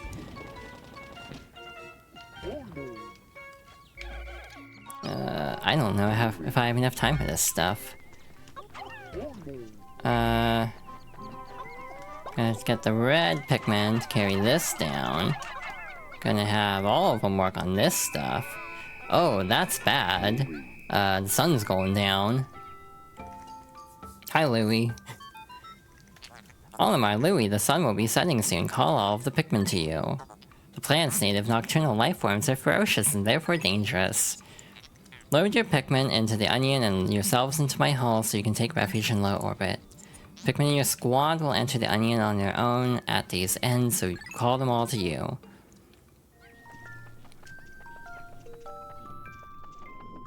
I love the music in this game. As much as I love Pikmin 1, I will say the music is very forgettable in the game. Barely got that in time. It would have been very upsetting if I hadn't gotten it back, because then we would just be stuck here for an entire day. This hemisphere also contains a hidden microchip. I will attempt to decrypt the stored data. Decoding complete. As I surmise, this chip contains additional topographic data. The data has been inputted into my database. I shall name it the survey chart. Forest Naval is very fun.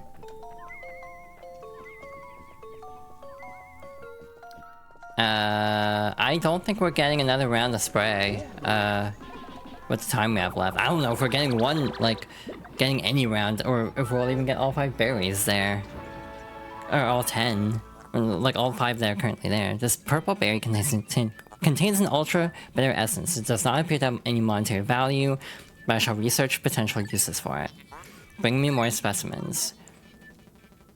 Cause yeah, they are taking longer. Frickin' A. I goofed up.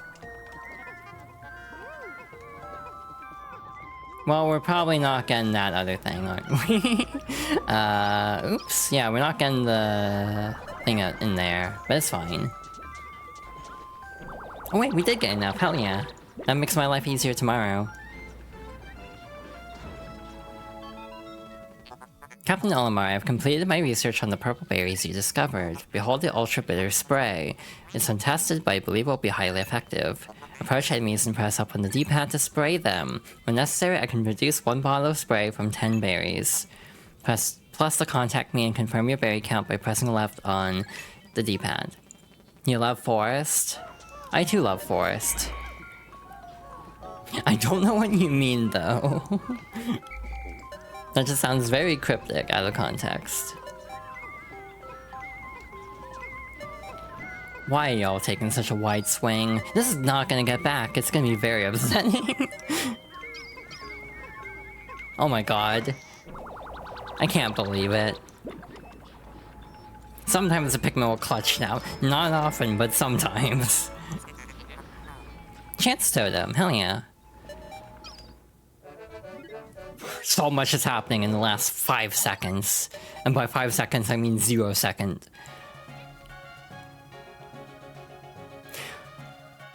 Well, I didn't get the onion I wanted, but we got the spray. So I basically traded a bitter spray for an onion, so I think that was a fair trade. I think that was worth it. More Mahjong, by the way. Did you get an extra second a day because of the debt notification? I kind of felt like that. Like, that was the longest second of my life. It's just all those pop-ups. Red 1 pip? Huh? Oh. Oh, I didn't know there was a difference between Mahjong dice and regular dice. Or like non-Mahjong dice. Not Chong dice. I don't know if that's a good thing to say. That might mean something very bad. Not gonna lie, when you said red 1 pip, I thought you meant red 1 pick, as in I left 1 red Pikmin behind and we would have to do all of that over again. So I felt a slight jump scare there. Olimar, good work so far. I hereby promote you to Assistant Manager. Press X to divide up work and Y to delegate more to your subordinate leader. Hope all goes smoothly. Smooth like butter. Like the song in all those Samsung ads. Took in a different direction. Like a criminal undercover. Yeah. We have 5 minutes. What if I just go do an ad break now? Because I need to, like, drink this green tea I have. Hey, guess who screwed up? And left Discord sounds on this particular screen. So have fun with that. Oops. That's what you were trying to tell me? Oh. Well, now I need to check over here. Hello, I haven't used this screen today. Why is it saying ads are about to start? God, if another ad break plays, because I don't have control of it, I apologize, I don't have control of that. But, it says pre-rolls are off, so we'll just trust that. Sorry, Callie, sorry, Marie.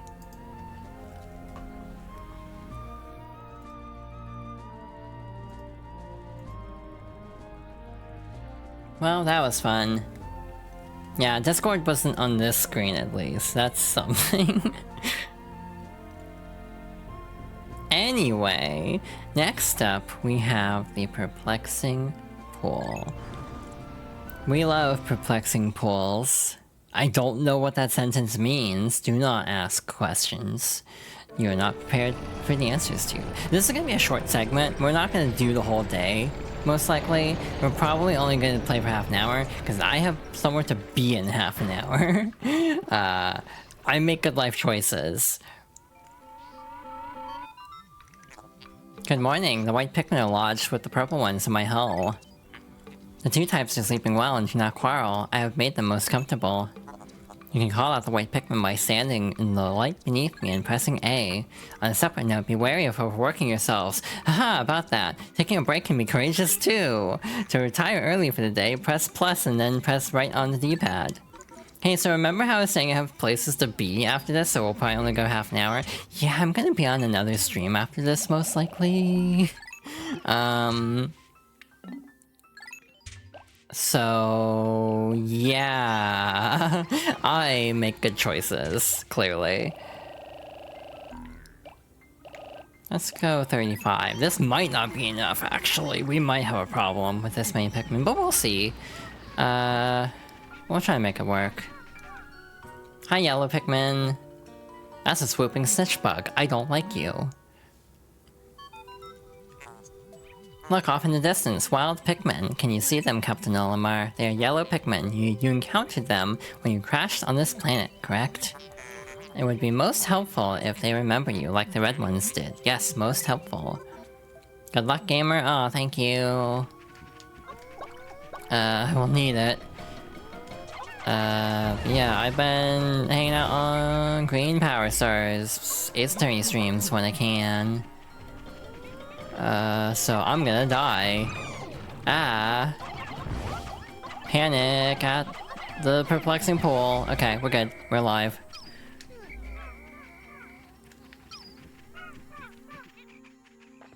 Okay, that was more stress than I was expecting to have this early into the day. My god. By early in the day, I mean the day in Pikmin terms, not my actual day. I've had plenty of stress outside of that in my actual day, but that is neither here nor there. Don't exhaust yourself, but Godspeed. Oh, that's my secret, Captain. I'm always exhausting myself. That sounds so bad out of context. But it's true, unfortunately.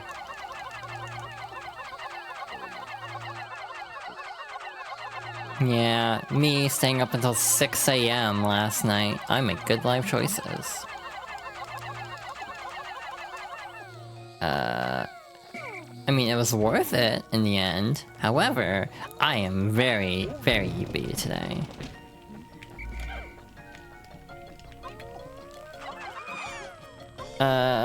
Okay. Shoot, angles are not my friend. God damn it. Why am I throwing white Pikmin? Come on. There we go.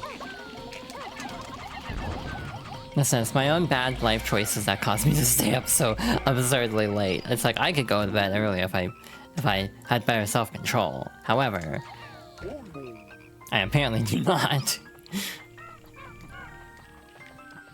Alright, this is gonna suck. We have to fight a fiery Bulblax. Good camera angle, thank you, game. Astounding! The heads of the Pikmin are glowing and they seem extremely agitated, just like me for real. The ultra spicy spray appears to increase Pikmin's speed and attack power. What a discovery.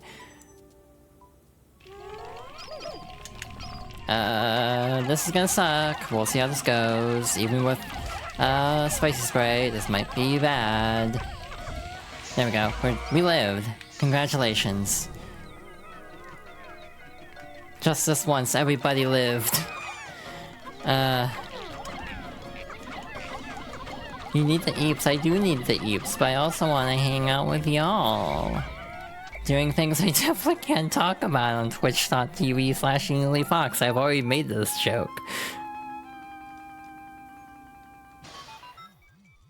What is this? A strange mold-like botanical entity has spread across the ground here. Interesting. I'm detecting other plant life suffocating beneath it. Yeah, we're playing Guilty Gear. Like, ungodly... long. Totally.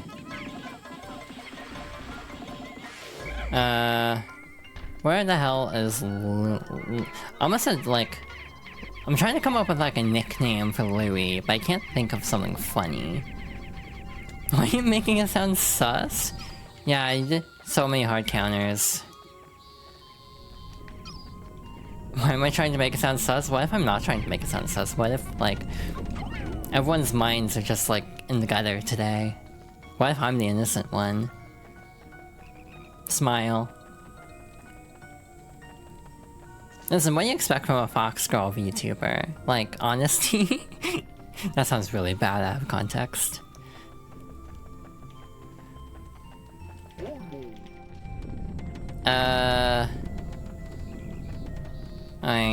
I am trying to decide. Oh shoot! I need to work on the mold. Gotta make like, we gotta make like Resident Evil 7 and. Is that a spoiler still? Is it too early to talk about villager spoilers? What the hell was that sound effect? I have no idea what that was, but it was terrifying. Anyway, bridge is done. Psst, what? Are you trying to call me like a cat or something? What's happening? There we go. We're gonna have the white Pikmin help out with growing our yellow Pikmin buddies. That's what it sounded like? Ah. Look at those ears, just like me for real, for real. And not in a sus context this time. Yellow Pikmin have climbed down the tree and are staring in this direction. They appear to like high places and they seem to be quite light. They also have very large ears. If I had named them, they would be called ear Pikmin, but I will use the name Olimar gave them. Curious, my static electricity sensors are reacting violently. What could this mean? They have electric powers now. This is new to Pikmin 2, and is a staple. What else? God, I was gonna say something, and I can't remember what I was gonna say. The curse of not having brain cells sometimes. It's a very tragic curse, unfortunately, but one that plagues me to no end. Alright, they're just gonna have fun over here, I guess. We actually want to snipe these little guys over here. Where's the other one? Does it only spawn when the other plant's grown? It's really weird, actually. I didn't know that. So why does that one grow slower? Like, genuinely. There it is. Yeah, these will eat the berries, so we want to take them out ASAP. That's okay. We need red Pikmin anyway, so we'll grow a few more. A lot of these we'll save for the yellow Pikmin. Because we need a lot of yellow Pikmin in this game. We need like over 100 for sure. Not today, but just in general, I would like at least like 100. Being a deathless run, I actually don't need to worry about Pikmin that much, to be frank. Because, like, we are gonna have plenty of Pikmin as is. Yeah, like, we'll probably grow all the yellow Pikmin we need just today, and then we'll just, like, F off, basically. And just stop growing Pikmin at a certain point. If there's a purple spray in here, I would love that, but the game does not love me back. So, story of my life, question mark?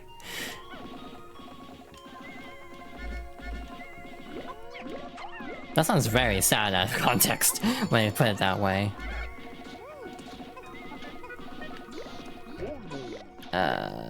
Sure. I have no clue on how many berries we have at this point.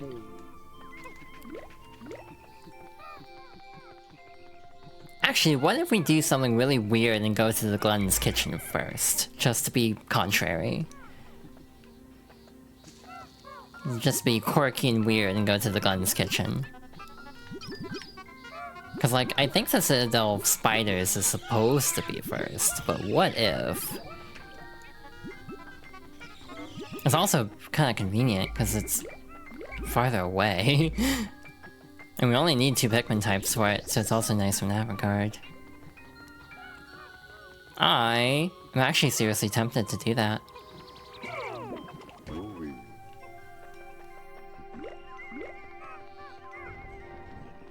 But also, hi. I hope everyone's having a good day. If you're enjoying the stream, thank you. I'm doing my best to stream consistently. The horrors persist, but so do I, is my streaming mantra. It feels like.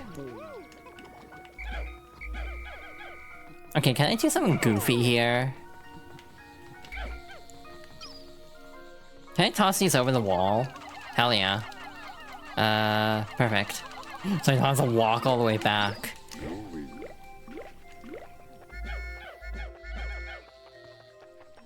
I've never tried that before, for the record. I just kind of hoped it would work, and it did. So hell yeah. You'll love to see it. Alrighty, how many yellow Pikmin do we have? That's the million-dollar question. Hello.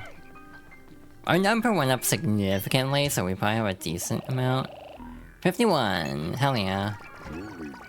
So we're gonna be short. A few. We're only gonna have 75 Pikmin, so I need to actually monitor my numbers very closely here. Because otherwise, if I lose a Pikmin, I might forget, because I'm not used to having a non-full squad.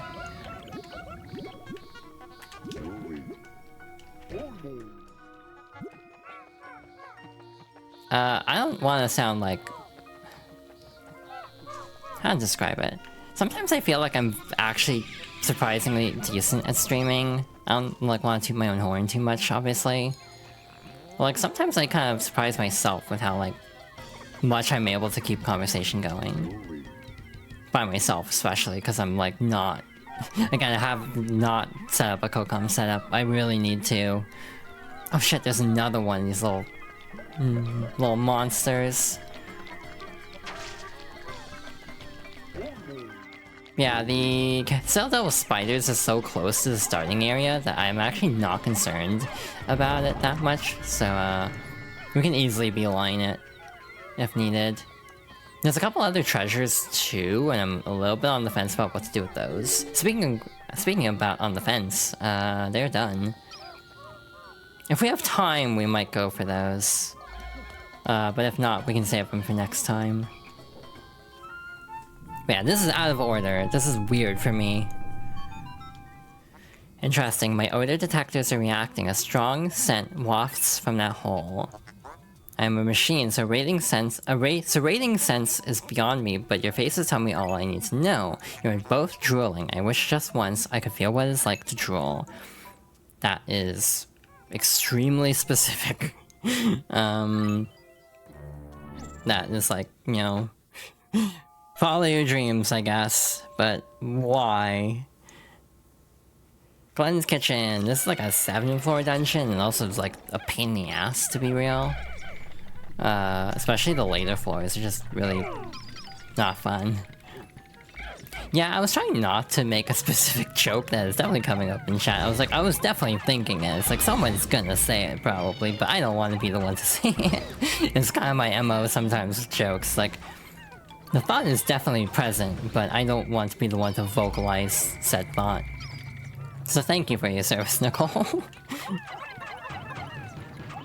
So ball bears are the only dwarf grub dog that are actually grub dogs. The others are all bread bugs, actually. Okay, cool. How did a Pikmin lose their flower from that?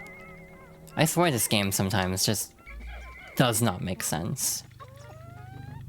I also cannot guarantee that we'll get through all of this cavern in today's stream, because again, I'm capping myself at like 20 minutes basically.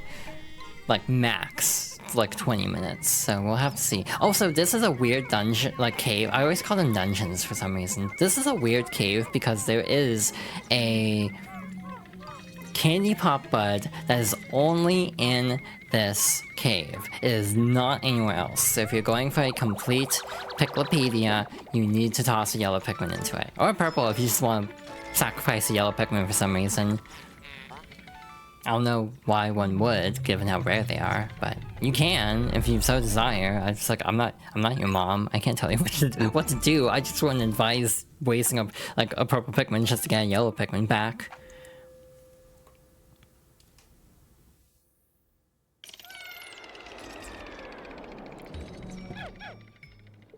I like how sometimes people will send me things like, oh yeah, check this out later, and they'll be like, challenge accepted, and open it.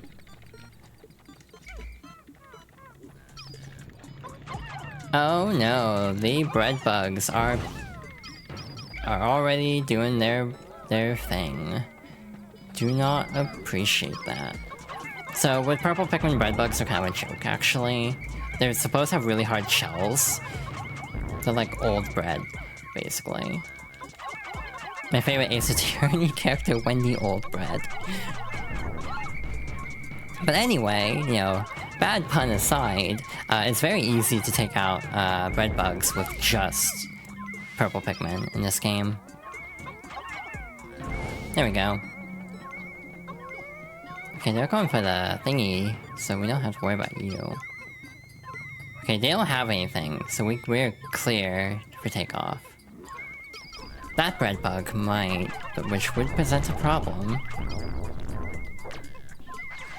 Also, there are plenty of sugar grubs around, so we do need to keep an eye out for those. Oh, okay. Doesn't seem like there's anything over there, though, so we might just be able to GTFO. Oh, there's one here. Okay.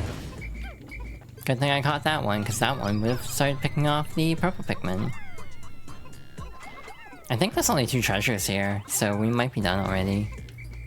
I'm not a Pikmin expert as much as I do love Pikmin 2. So there may be times where I'm genuinely forgetting a treasure, so I hope I don't F up too bad. Again, I don't actually want to collect the enemies. So yeah, I'm actually gonna call them off there. Because again, I want my Poké Total to be very specific by the end, for the sake of my sanity. Happiness emblem. I wish I could have a happiness emblem. That sounds very sad out of context.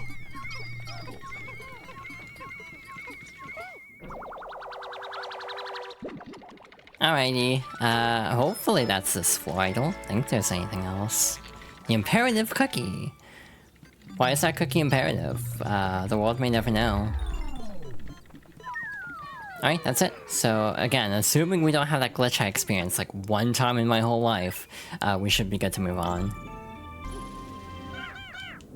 Yeah, depending on how much time we have after the Citadel Spiders next stream, we might beeline it for the 2 treasures with yellow Pikmin, or at least one of them. The Gherkin Gate might be a problem, the other will be fine. Yeah, this is the only place where you can find a yellow candy pop bud in the entire game. So if you want this in the Picklepedia, you need to toss Pikmin in. Like, this is genuinely like 100%, an 100% requirement. It's really weirdly specific. The funny part is because we only have 2 types of Pikmin, and we mostly have yellow Pikmin. We have so many yellow Pikmin, normally I don't even grow this many until later, so we're actually sitting pretty at the moment. But because of that, we're just gonna kind of move on. We're not gonna really fight too much. So with bread bugs, the way they work is you need to overpower them. So you need to have the max number, basically, in order to actually get this to work. The anode beetles, there have to be 2 in proximity to actually conduct. Otherwise, yeah. They will basically be useless if there's only one of them. So yeah, if you can just take out a couple of them, you can easily dispatch, like, all threats. In that regard. Alrighty. Harmonic synthesizer. Hell yeah. So now that we have that, we should be good to go and get this. We have 1 leaf Pikmin because we tossed them into a candy pop bud. Sucks to be that guy.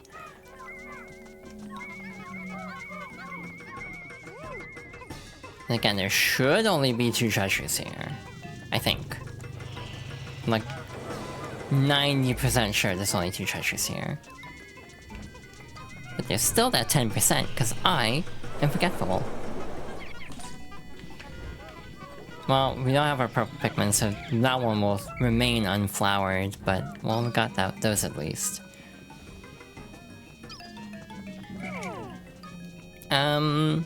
So far, given how bad the start of this went, like day 3 in particular, like the setup for day 3, I'm actually kind of okay with how we're doing going forward. Like, we're actually not struggling too much here, which is making me happy. But next floor is like the worst floor, I think. I want to say this is like a 6 or 7 floor cavern. And truth be told, I don't remember how much stuff is in here. If my memory is not betraying me, yeah, there are 6 sub-levels, and next one is hell. This one sucks. This might be the rest of the stream, for all I know. Again, I'm giving myself like 10 minutes to like do as much of this as I can. I would like to get through the Glenn's Kitchen on this stream though. We have our introduction to the Bulbear in this floor. The Bulbear is awful in this game. They don't go back to sleep. They just permanently roam. Meaning they suck a lot. The bitter spray is a problem because the cutscene will make it so it's very hard to kill it fast enough. Oh. Yeah, this takes up the timer for the bitter spray, by the way, so we might not be able to kill it fast enough. Most impressive, this fierce beast became as hard as stone in a mere instant. The ultra bitter extract seems to have a side effect that stops beasts in their tracks. But yeah, we might not actually have enough time to kill it because of the cutscene. I'm gonna do another, because I think the animation will still play of it eating the Pikmin, even after it dies. So that was a waste of a spray, in all honesty. But I kind of expected to have to use 2 here, so I'm not overly, you know, bothered by it. We could probably get through it with only using 1, but again, because of that cutscene, it just makes it really complicated. Typically on my own time, I skip that cutscene deliberately, so I don't have to worry about it.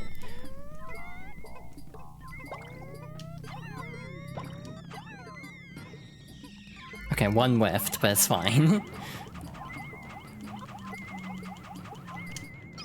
But yeah, if we can get through this whole floor first try, I mean, I'll still take it.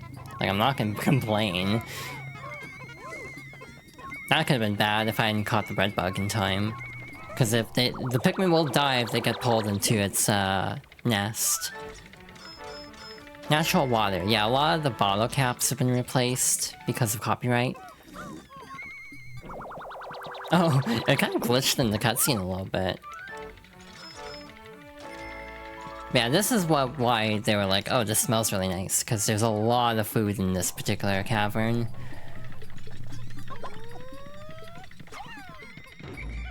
Yeah, getting this floor first try, I will take it even if I definitely use more resources than I would have cared to use. Like, I will accept the L on that, because this one does give me trouble a lot.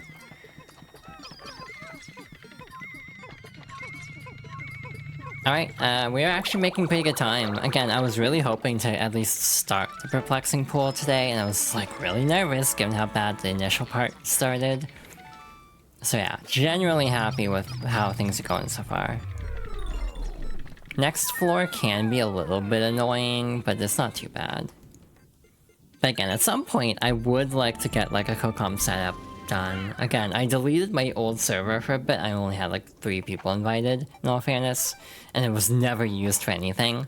But I've thought about getting it up and running again, partially just to have a place where it's easier to set up calls, because again, like, spoiler for potential planning, my birthday's not too far away, so part of me is like debating doing like a birthday stream. Keyword debating. I have not made firm decisions yet. But basically, my hope for that would be to do some multiplayer things.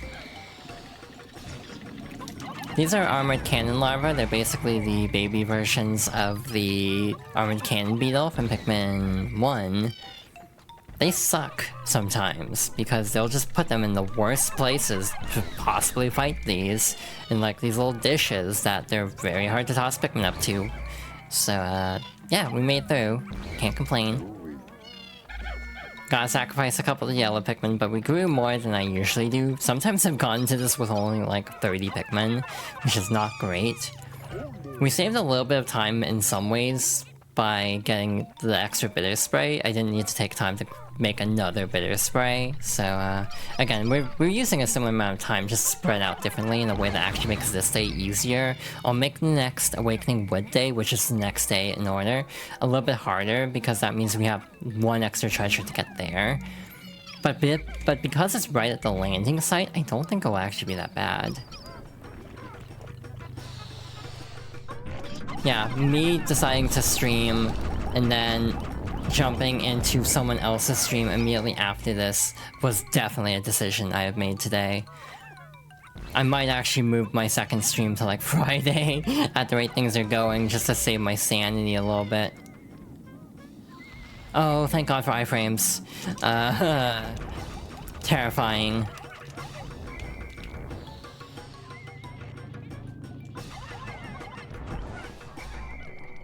The problem is sometimes Pikmin can kind of glitch die.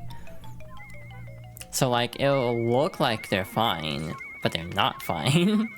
So we're gonna have to hope that that Pikmin didn't actually get crushed by the boulder and it just didn't register. Because that can happen. I have had it happen before. So fingers crossed. That could be really unfortunate.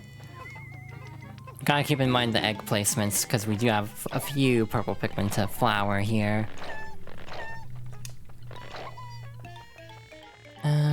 Also the music I think is slightly different for Louie than it is for Olimar, which is a cute little detail. I think there are more eggs that can fall, but it's a little bit random. Sometimes you don't get enough eggs to flower everything. Alrighty, we have the boom cone. Okay. This is gonna take an eternity. I'm just gonna do this. Because it's like, it's heavy, but yellow Pikmin will be able to carry faster. So, for the sake of not being here for an eternity, we're just gonna do that. Again, you can also get the bitter spray from eggs too. And I will definitely keep my fingers crossed for that. Because if we can do the spray glitch on eggs that drop bitter spray, then you can get a lot of bitter spray really quickly. And have a much easier time if you just do that than like harvesting the berries by hand. I had my hopes up for a brief moment. It's fine. Yeah, also going forward to the harder areas, I might start copying my save. That's why I deleted my old save from the practice run. I might copy my save just to make sure, because I might lose a Pikmin and not realize it, and it will autosave, and then you can't go back. Pikmin 1 on Wii added the ability to go back a day. They took it out for Pikmin 2, which I assume has to do with the dungeon system. Like, it's just set up in a way that's not conducive. That's my theory, at least. Again. But it's just a theory.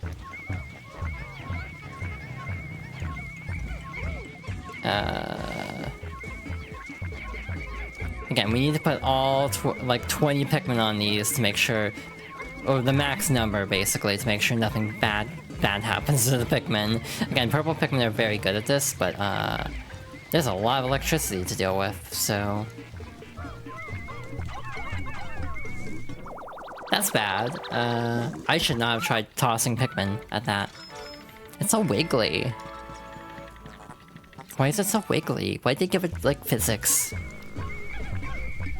Yeah, we're just gonna let the big red bug take the food. We're not gonna try to fight it. For the sake of safety.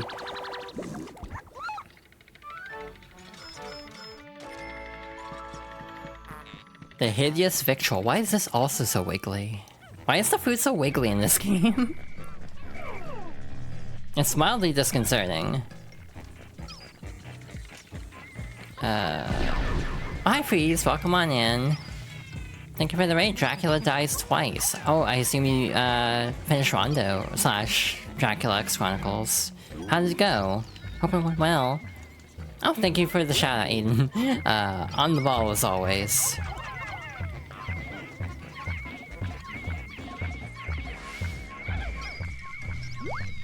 Cause I have my hands full with this bread bug. Yeah, thank you for, the raid. Oh no, that's a problem. I almost didn't catch that in time. That would've been tragic. Hope you're having fun with whatever this is. I have not touched any Pikmin, that is fair. Oh shoot, we got the bitter spray now. We can dupe this too. The purple drop you see contains 1 refined ultra bitter essence. 1 drop contains 1 dose. Use it on hostile creatures, approach the creatures, and press up on the D-pad to spray. I think you might have to use it once to get this to appear.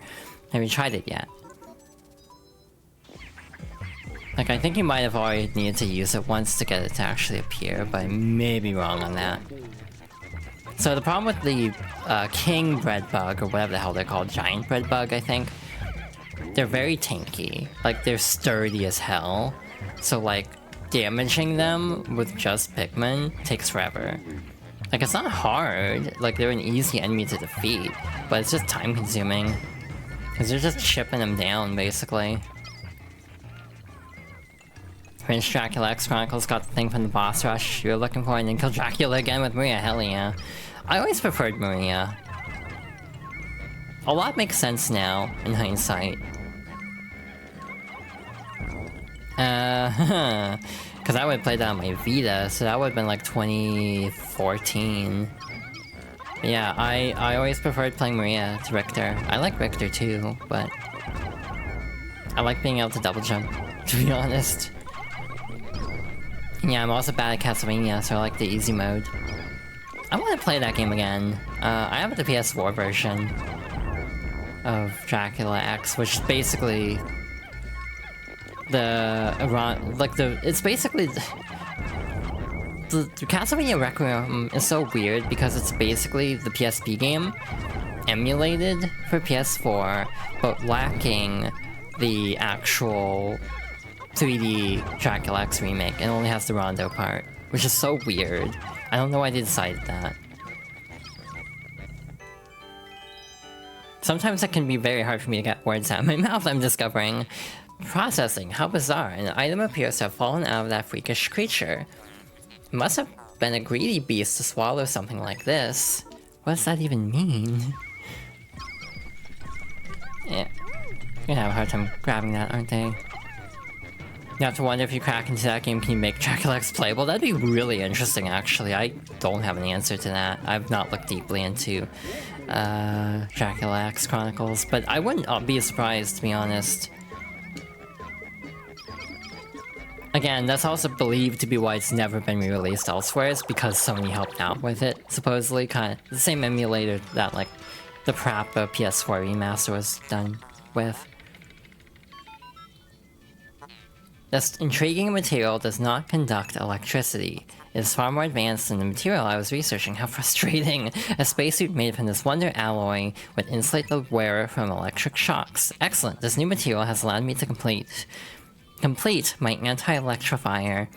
It is my own invention, with only the smallest iota of outside inspiration. Sure, Jan. I've reconfigured your suits with this new material. They will now protect you from electricity. Oh, by the way, electricity is instant kill for Pikmin. They will die if they touch any electricity. So, yeah. Just because we are electric-proof doesn't mean the captains are electric-proof doesn't mean the Pikmin are. So we still have to be very careful.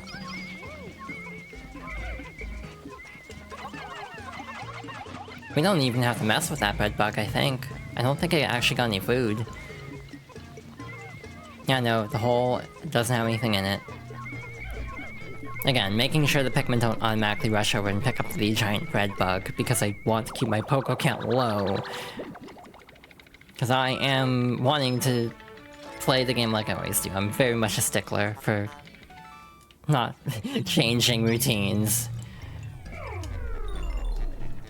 But yeah, I'm really starting to consider moving streams. Then again, when Ace Attorney's done, I guess I don't need to worry about like being on the ball and ready to go at like the buzzer. So yeah, we'll figure that out. We'll cross that bridge someday. But hey, we're done. We have survived the Glutton's Kitchen, and actually within the time frame I provided, so we got farther today than I thought, even with all the mishaps early on. Please say 0. Because I can picture one Pikmin dying from a glitch. Thank God. God, this game is stressful sometimes, and a lot of it's just glitches. 14 out of 14. Let's go. I really quickly want to double check something. I think I have the guidebook saved somewhere, like a PDF of the guide. Or was I silly and I threw it away already? So the Pikmin 2 guidebook has recommendations of how many Pikmin you should take into dungeons. I don't remember what the number is for this one, so really quickly, I want to see how many Pikmin it recommends for the next sub-area. Those numbers make a lot of sense, so... Or do they? I don't know if these numbers actually make sense or not. We'll trust the guide. I mean, I can just do this now. Also, the one benefit of doing a cave as early as possible is when you leave the cave, it actually forces the onion you find back to the main location. So for example, the onion is sent back over to the main landing site, so we don't have to like fish it out, basically. Why do my numbers feel really off at the moment? 25, 25... Do they only recommend having 80 Pikmin for this? What the hell? It says 15, 15, so that's 30, and then 50. So it's like, I might as well just take all my purple Pikmin with me, in that case. I guess I'll take my red Pikmin, because I think we get a chance to make more, yellow, like purple Pikmin in here. So just, really quickly, double checking our numbers. 30, 25... 30, 15, okay. Again, they don't say to go in with a full squad for this. It's really weird. Maybe they're accounting for you not having as many Pikmin as I currently do.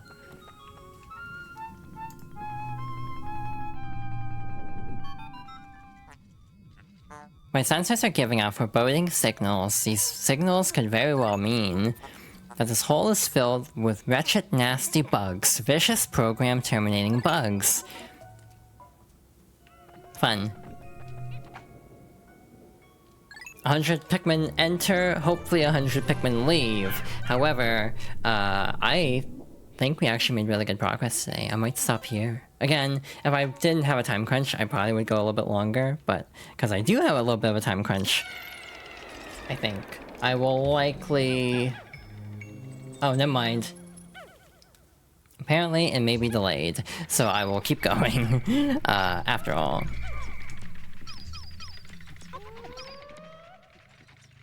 This is why I made sure to check Discord first, to see if the stream in question that I would be on would be live by now.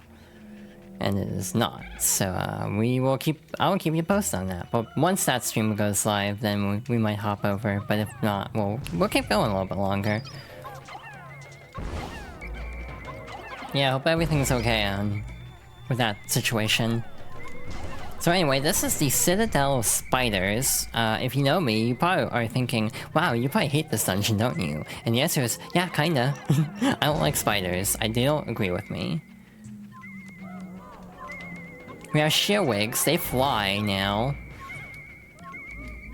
However, I swear there's a however here somewhere. Oh, right. They fly now. But with purple Pikmin, they're kind of a joke. That's what I was gonna say, because they can barely get off the ground if you toss purple Pikmin adequately. Guess you almost didn't toss purple Pikmin adequately, though. This gal.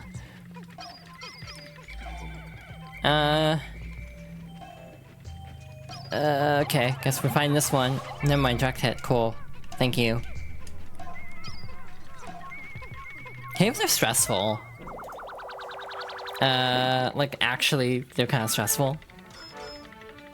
A lot can go wrong very quickly, but again, since every floor autosaves, you do have the somewhat unintentional benefit for a deathless run. I mean, you can just save and quit easily. You don't have to worry too much. So in some ways, a deathless run is actually easier than Pikmin 1 from the standpoint of you don't have to redo as much if you're in a dungeon. However, it's harder from the perspective of, oh shoot, Pikmin 2 wants you dead. This game really does not like the player sometimes. Alrighty, do all the Pikmin games work like this? Only 2 of them do. So Pikmin 1 and 2 are entirely overworld.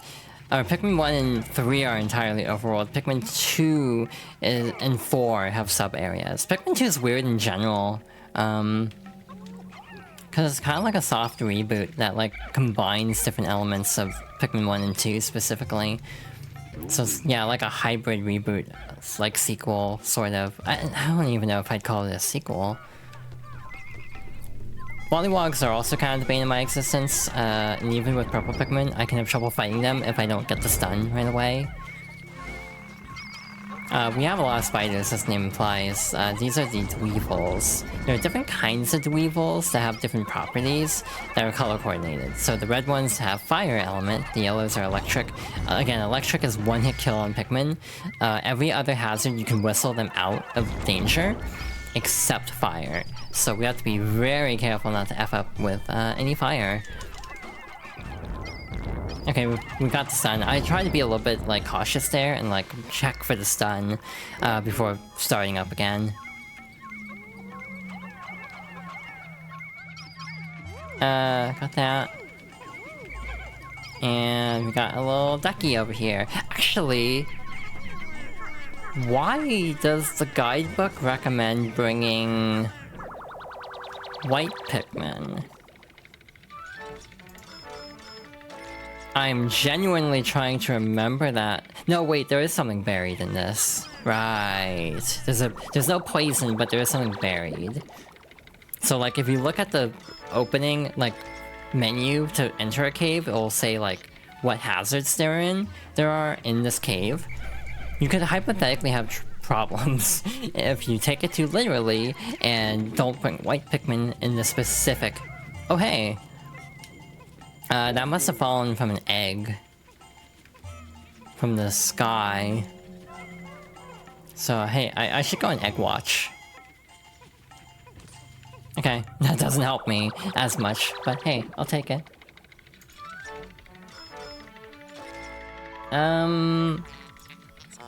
We have the head of a rubber ducky, which feels kinda dark, actually. Like, where's the rest of it? Who knows? Alrighty, kind of just drop them off in the corner. Hope they all try to deal with fire. And this will put us at 4 bitter spray, which is like definitely putting us in a very comfy spot for this game, which I'm very happy about. It'll make the next day a little bit faster too, if we don't have to worry about farming berries in the Awakening Wood revisit. So again, this is actually going to speed up our playthrough and make it a lot easier, which I'm happy about. Again, because this is a stream playthrough, I'm being more cautious than usual and like actually disabling hazards just in case it causes problems. But I don't think it would, but just in case. Because I am paranoid.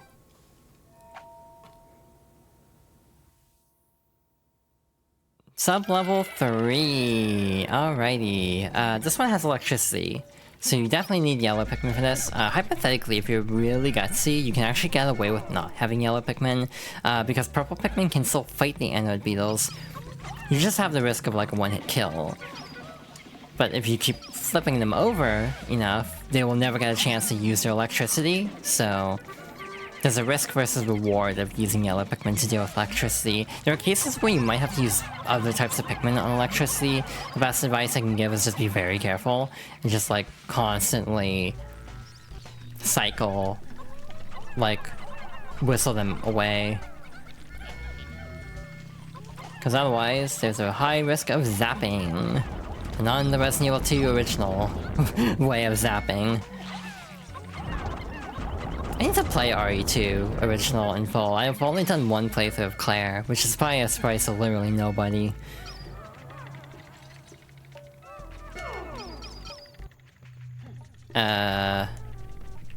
Just gonna take Louie and stick him in the corner for safety.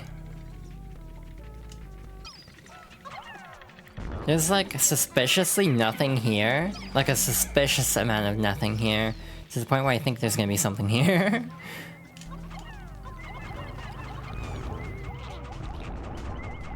Alright, the swooping snitch bugs will try to replant Pikmin, which is just kind of annoying more than anything. They're not that dangerous.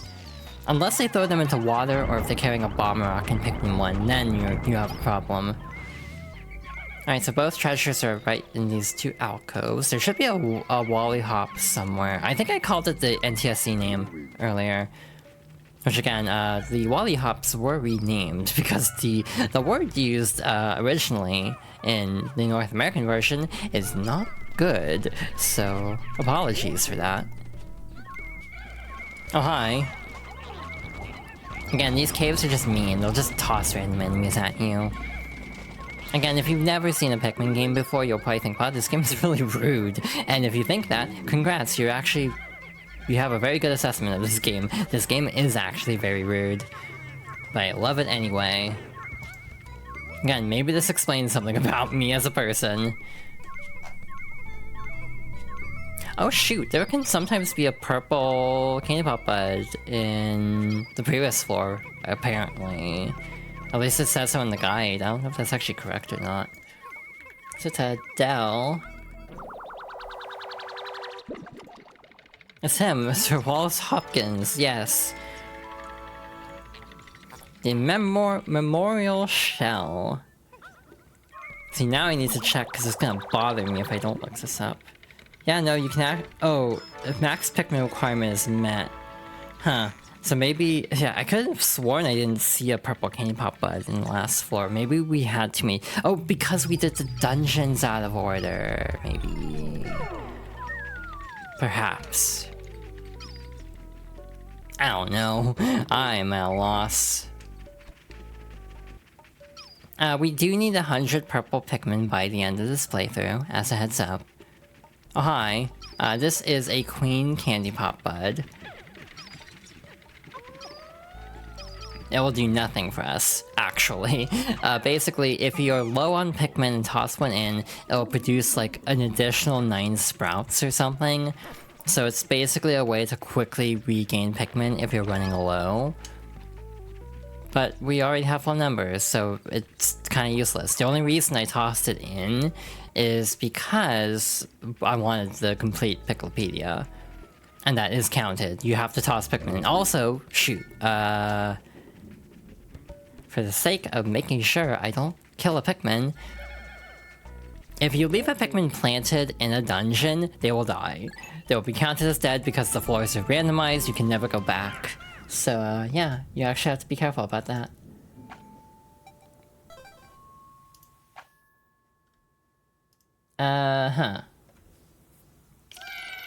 Sub-level floor.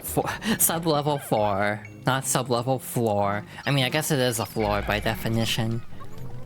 There are a lot of white candy pop buds. I don't use that many white Pikmin. I only max out 30 usually. How much more poison even is there to deal with?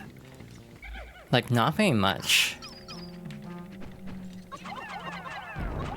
Yeah, purple Pikmin are very good at dismantling hazards, except electricity where they just they can die instantly, very easily.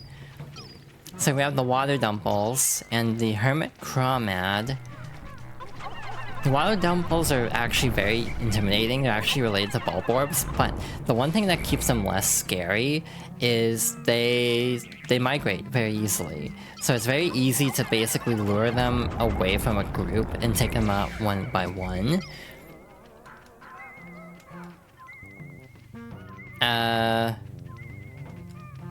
If you have to fight multiples at once, it can be a little stressful. But one at a time is not bad. It's only when they're grouped up that they're kind of scary. Me thinking this was going to be a shorter stream, and now it's going to be a very long stream. Oh no. I regret my life choices sometimes. Yeah, I'm having fun. Again, I enjoy Pikmin 2. Again, I don't know what that says about me. Again, after the Kitsune Tales playthrough, I've kind of been thinking about this a lot, where it's like, why do I like really obnoxiously difficult games sometimes that other people are like, wow, this game is like really unfun and hard. And I'm like, hell yeah, I love it. I love Kitsune Tales. I've had a great time with that game. Probably one of my favorite games I've played all year long, straight up. But others are like, yeah, this game is hell on earth, and it's like, wow, I just really like challenging games, apparently, of a certain variety. I don't like Dark Souls. I'm gonna be real. I don't like Souls games. But I also don't like the gameplay of a Souls game. That's more of the problem. The difficulty isn't the problem. I just feel like the game flow is annoying. Maybe that's a hot take. That's probably not a hot take.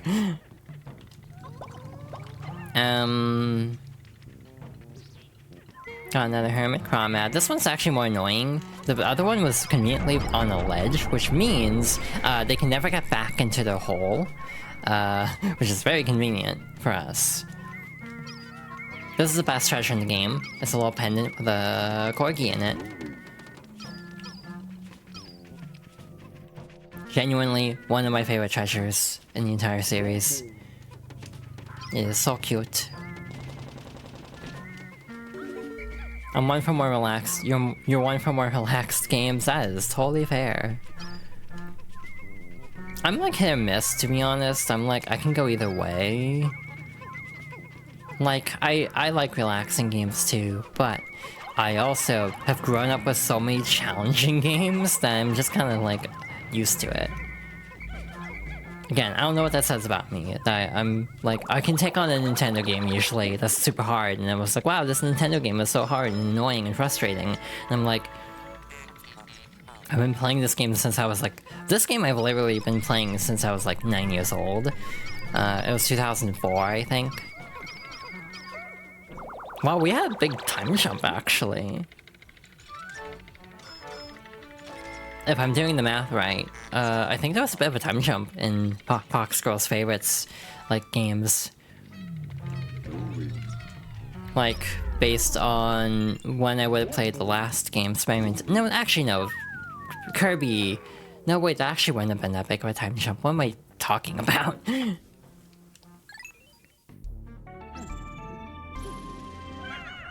Alright, so now we have the awkward problem of ads are about to start, but also this is the end of the stream is only gonna be the rest of this day after. I'm hard capping myself no matter what happens, so we're not gonna do another day after this. Awakening Wood will give me trouble.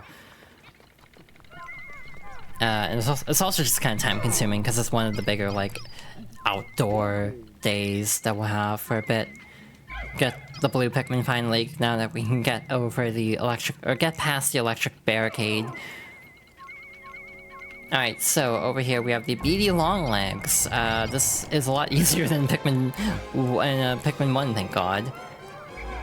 I say as I'll probably still lose Pikmin here. If I lose Pikmin here, I will blame motion controls, / gyro pointing. Yeah, like, I'll just whip a throw because the gyro's, like, throwing off my angle. Ah. We're fine. We're good. I'm being very careful, obviously, because, Deathless Run. Huh. Neat. I am making good progress on this fight.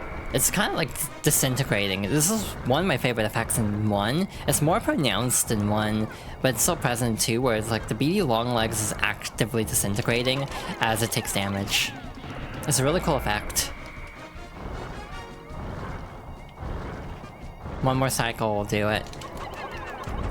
Unless I just never mind, it worked. I was gonna say, unless I completely whiff, but I somehow still got it, so neat. Anyway, there should be a buried treasure up here. Somewhere. We'll get the cutscene, probably, yeah, before I find the buried treasure. Sweet victory, that giant insect's body crumbled to dust. I'm quite relieved to know I won't have to store such an enormous bug. Analyzing soil samples, anomaly detected. What's that glittering widget? It's a key. A key to what, though? Who knows? Oh, hi. This is a weird enemy to be fighting with white Pikmin, because they were, like, not good at landing direct hits. Never mind, we got it anyway. Neat. Hell yeah. So the glint beetles and the flint beetles will drop various items. Like, usually sprays or treasures occasionally. They primarily drop pellets in Pikmin 1 and 2, but they're also more of an above-ground enemy in that game. If you land all 3 hits, you'll be basically guaranteed to get a spicy spray, which is very helpful. Trying to do this as a cutscene is about to start is a mistake. Because if the cutscene had started, then it would have thrown me off entirely, but it's fine. I know what I'm doing, I locked in. Well, there's the first treasure. You're more into playing games than watching games than playing them? Yeah, that's totally fair, I get that. The key, very literally named. This object seems familiar. I will combine it with the President's parallel dimension controller. He just has that, apparently. Alert, sensors indicate a massive dimensional shift at a distant location. I'm receiving a message from a far-flung dimension. Displaying the message now. Challenge mode can now be accessed from the title screen. It appears to be total gibberish. Hopefully the message has reached its intended recipient.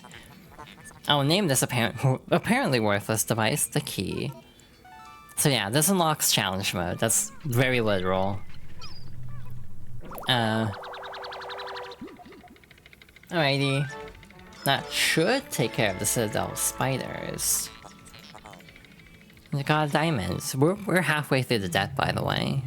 We are making actually pretty decent time. We got farther than I thought I would today, but again, it was also a longer stream than I was planning to do today, so it makes sense. Where the hell are the 13 Pikmin? Never mind, there they are. Alright, let's get the hell out of here. But yeah, I'm having a good time. Other than getting a little pissed off at the first stage just because of running into so many hurdles, I am having a good time. Again, I usually have a good time with Pikmin 2, in all fairness. I'm a sucker for this series. If a Pikmin 5 gets announced to Switch 2, I'll be there day one, like guaranteed. It could be $80 and I'll still be there day one, because I just love Pikmin. Yes, I am part of the problem when I say things like this. Aw, you're cute.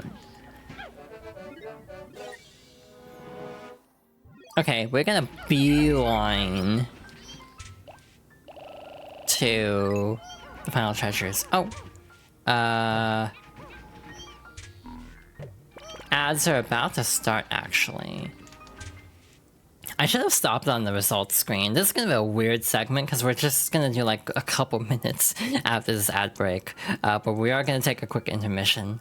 Again, this is very awkward. I didn't plan this out nearly as well as I should have. Hello. We have returned. I might go till 7, which is only about 20 minutes. But I kind of want to keep going. Maybe I'm just on a roll, or maybe it's just because, like, I need the distraction. But either way, I might go a little bit longer. So far we can get in this, game. Again, we'll try to get the last 2 treasures here, and we might start the Awakening Wood. Cycle 2. I am locking in. After that really bad, initial start, we have actually locked in a fair amount.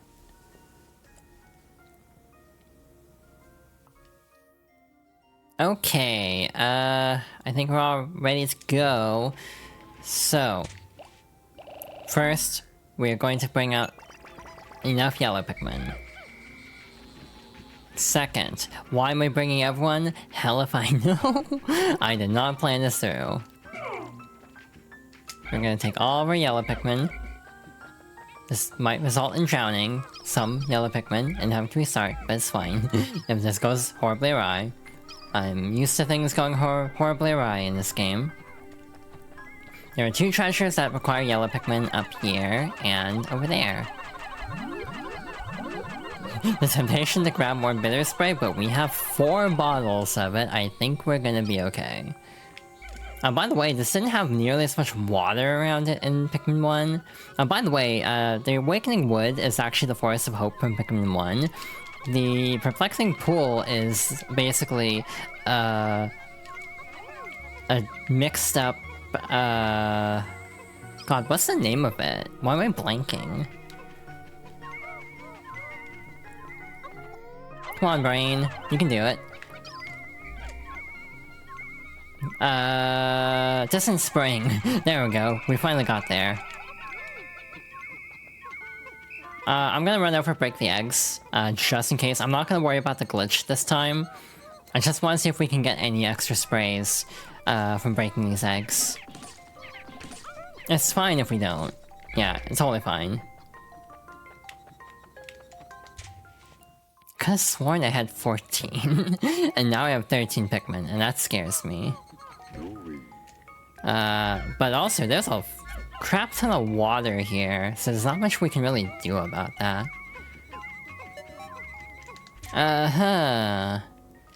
Quick check. Any Pikmin at the starting area are gonna be safe.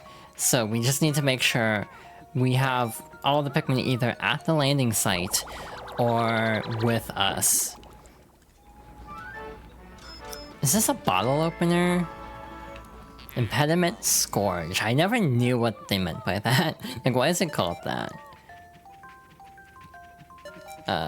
Hey, we got that there too. Damn, we had a good Perplexing Pool day 1.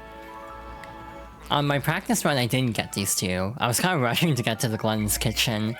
So yeah, that was a very, very productive, first day here. We can easily get most of the treasures here next time.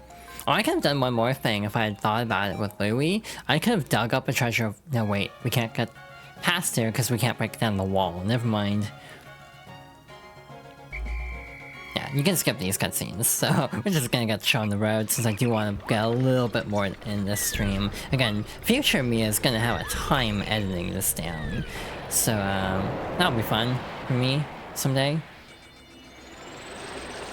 Yeah, given how bad the first part of the stream went, I am very happy at how everything since has gone. Maybe that'll be a good omen. Maybe I got all my bad luck out of the way in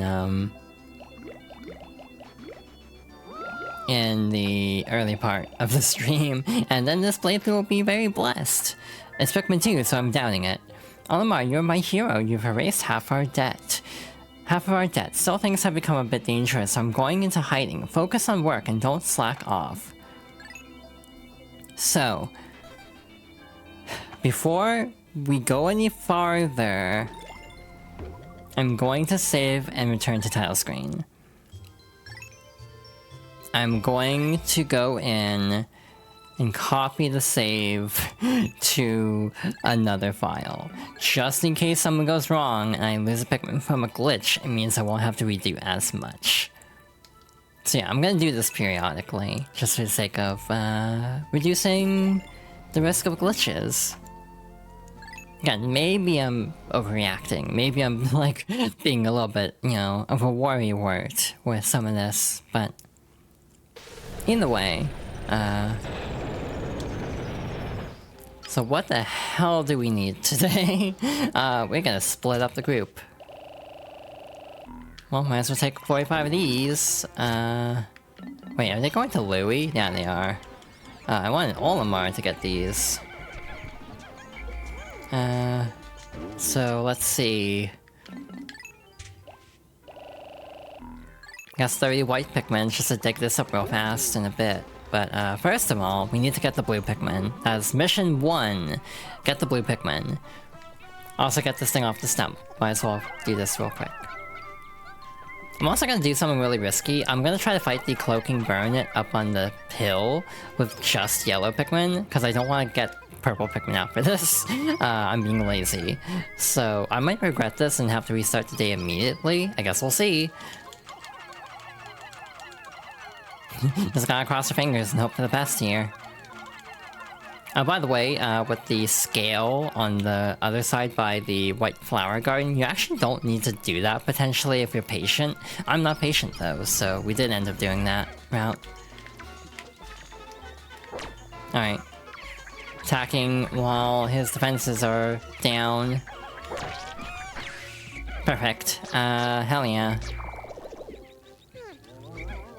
Alright, so gonna get them to work there, then we'll have the white Pikmin work on growing some more. Over here. And then also have the white Pikmin go over here. And, well, I guess we might as well fight this guy while we're at it. Again, you don't really see these very often in the overworld. I'm very out of sync with it. There we go, finally.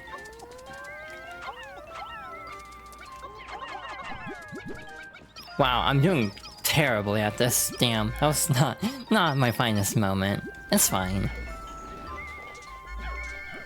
Anyway, there is something buried up here, so we'll go get this real quick. And again, since we're tossing so many Pikmin to Candy Pop Buds, I am going to take some time to grow some more today. As we go, we'll grow more Pikmin. Oh, I didn't think this through at all. We don't have a full, like, group out, so, like, we'll have to put these away. Yeah, I didn't think that through at all. So yeah, we'll start growing the red and yellow Pikmin after helping out the blue Pikmin. There we go, perfect timing. We need a lot of blue Pikmin too, like 100, so this will be interesting. Trying to get enough. Anyway, the blue Pikmin. At last, you have encountered them. They seem to have gill-like ducts on their cheeks. They must be blue Pikmin. Like the other types, they look to you for directions. While they're indeed surviving naturally, they still seem to long for a valiant leader. Alright, so this is kind of annoying, I'm gonna be honest, because we have all the, tadpoles, basically. But because they're tadpoles, it creates the interesting dynamic of they are fast, and thus actually growing blue Pikmin here kinda sucks, I'm not gonna lie. It's kind of inconvenient, actually. Because it's like you're fighting a lot of moving targets all at once. The water in this game is very pretty. That's something I actually haven't mentioned yet. I really like the look of the water in this game. It's very nice.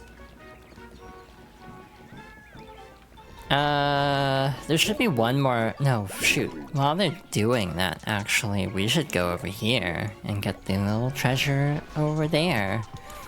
Actually, let's attack these real quick. I don't even know if they'll be able to finish them off in time. Oh wow, they got both. Hell yeah. Good job.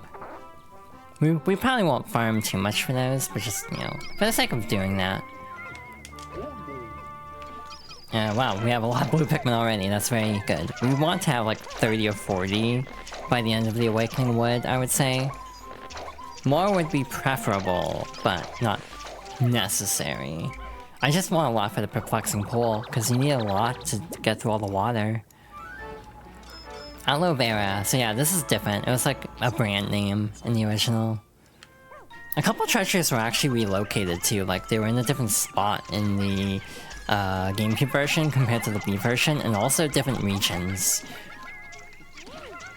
The end result is basically the same in terms of numerical values, but it is weird how many regional differences there are to this game. Nope. didn't want to do that input. They'll keep fighting. They'll be fine. I mean, while we're here, we might as well, right? I'd have Louie pick up the yellow Pikmin too, but it's such a hike. Oh, sorry. Did not mean to interrupt your, fish retrieval mission. I don't know how many they give. Is it 1 or 2? 1. Oh. Well, mildly anticlimactic, but it's okay. Yeah, white Pikmin are typically the weakest. They're still good at, like, retrieving things quickly, but not for, like, fighting. They're not fighters. So yeah, we'll have the yellow Pikmin help out as well. In a bit, but again, might as well get some more sprays. I'm also gonna take a lot of time on these 2 days, doing a couple runs through the,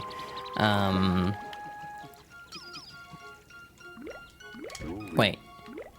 Oh, they took these back. My bad. We're gonna do a couple runs through the next cave anyway, just because I want to grow more Pikmin. Basically, since we need 100 purple Pikmin, I want to devote some time to just getting a bunch. And this next dungeon is actually a really good place to get them. There's another place too, potentially, but it's really far from the starting area, and thus it's kind of inconvenient, actually. It's kind of annoying, because you have to hike over there constantly. This one's like right by the starting area, so it's actually really convenient. The one downside of this is we're gonna lose a lot of Pikmin by doing this, actually. Like red and yellow Pikmin, we're gonna go through a lot to do this, so we should probably grow some more. We should probably grow more red Pikmin specifically, but it's fine. Where the hell are you taking that? Oh, this is a blue onion. Yeah, don't go there, you will drown. Pikmin make life choices, for sure. Like, I don't know what they're thinking, but that was a decision. Actually, there's so much nectar over here. We might as well take advantage of it. The next dungeon's also gonna be a pain in the ass, to be honest. This one's not too bad. The one coming up. The one after is gonna throw me for a loop, I think. The temptation to also do the next dungeon and then do the bonus runs of that dungeon off screen. So we just start with the next day, basically, and I just farm a bunch of Pikmin. But timing-wise, I don't think I can do it in 10 minutes. Definitely not in 10 minutes, for sure. It's like, I just saw how much time we have, and yeah, I'm not doing that in that amount of time. So that little rock was keeping the water from draining. So with that gone, all Pikmin can get in here. So we can basically get through here. So this dungeon or this cave up here has no actual water. So what I'm gonna do is have them work on it. And then take the blue Pikmin and just put them away for now. Again, unless I want this to be like a 4-hour stream, I don't think I'm getting through the next dungeon. As much as I would like to get through this dungeon, because then I could do some stuff off-screen very easily without the fear of, like, skipping anything.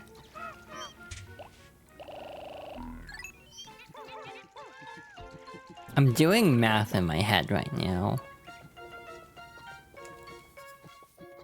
If I push just a little past 7, I could probably do this dungeon today.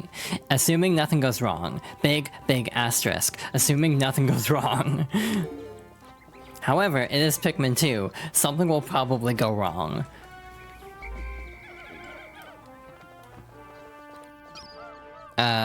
Yeah. So that's why I'm not exactly bursting with confidence here. Because, yeah. If anything can go wrong in Pikmin 2, it probably will. I'm also just hoping I haven't lost any Pikmin and didn't realize it, because that can happen sometimes. Sometimes I just space out. While they work on that, I will hop over here and see what the other dungeons or other caverns are like. Yeah, there's one more above ground treasure as far as I can tell. This guide says you don't need white Pikmin for this. I think that's a lie. So I'm gonna take white Pikmin with me. Good old Murphy's Law, yeah. Pikmin are very good at invoking Murphy's Law.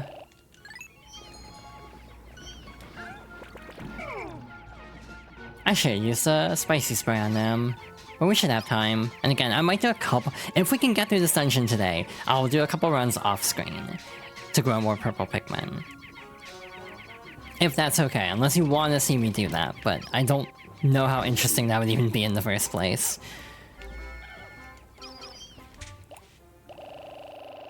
I have coleslaw, I get it. Hehe. Oh, that's a lot of leaf Pikmin. That's not my favorite thing to see. I'm gonna take out the purple Pikmin here just to make sure they don't, you know, sprout more on the field. God, is that phase? Oh good, thank God.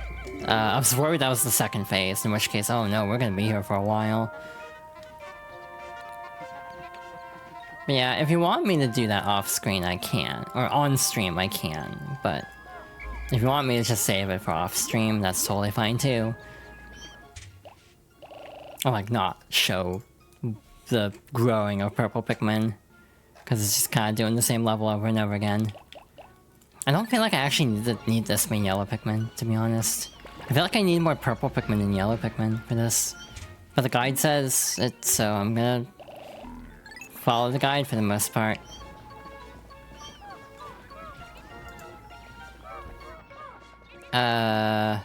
God. Leaf Pikmin are so frustrating. They trip all the time, they get stuck on things because they're slower.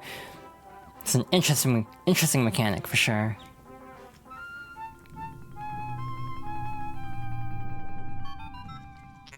So, you have at last reached the higher ground. Congratulations are in order. Wait, what is this? My seismic sensors are picking up tremors deep below.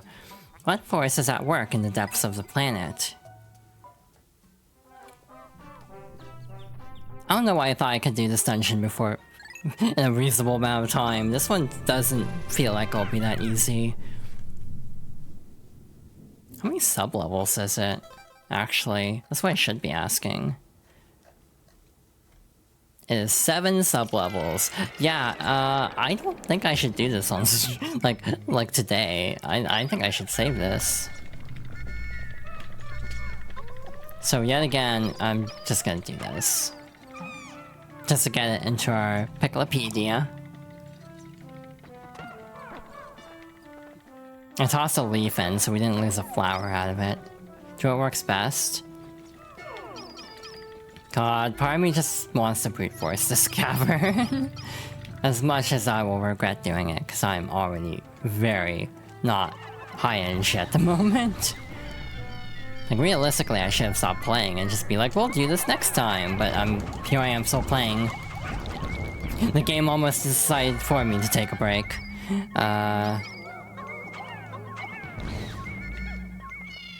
Yeah... Yeah, that orange ball orb almost was like, yeah, no, you go rest. Do this floor next time. Just like, this is an intervention. I mean, I think we can get decently far in this cavern, at least. Without, like, I'm gonna give myself until 4 hours. Like, that's the hard cap, is 4 hours. Besides, I'm not streaming again until Monday, probably. And again, if it looks like the person's, like, because normally I would be on, like, Star's Ace Attorney stream. It looks like things came up, so I will likely... I mean, I'd be talking this much anyway if I was on Star's stream. Even longer, potentially. So I'm gonna give myself until, like, you know, 4 hours. And if we still have a lot to do, then we will, you know... stop there, but I think I can do this in half an hour. I swear I'm a responsible adult.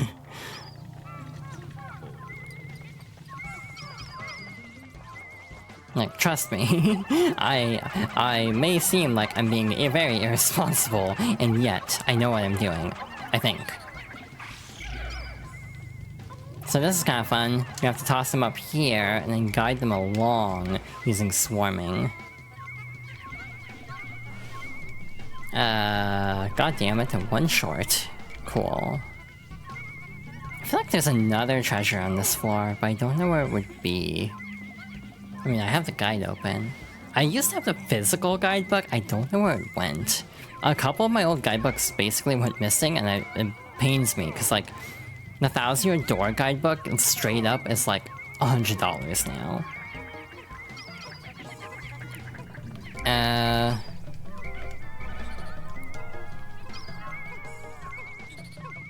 But like, I have my decrepit copy of Mario Sunshine's guidebook, which is literally falling apart. It is in such bad shape. It's like 25 years old now. I don't know why I kept it. It is really raggedy, but I did keep it, so... The Tear Stone, I think. Yeah. That was because I had the guide open, not because I'm remembering treasure names in this game, to clarify. So, in this next floor, there should be a white cane pop bud in case you didn't bring enough white Pikmin to dig something up. So that's nice at least, but again, I don't really like having more than 30 white Pikmin just because of the cane pop bud system. I'd prefer to just not have to worry about that. So like, we're just gonna take our white Pikmin as is and just bring them here instead of growing more later. Again, sometimes the guides are really nice, but sometimes they definitely make decisions where it's like, I don't know why they're going in that order. That makes literally no sense to me. This feels like a heavy Mittite floor to me. Like, I run into Mittites a lot here. I see you. This is the Withering Blowhog. They are very annoying enemies. They basically get rid of Pikmin's flowers, kind of like the Puffy Blowhog, but they also knock down captains, typically. I say typically because there are exceptions to that.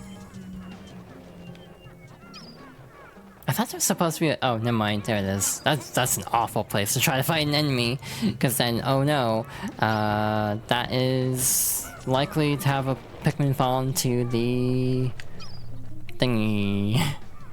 To the candy pop bud. Oops, I didn't put enough Pikmin on this.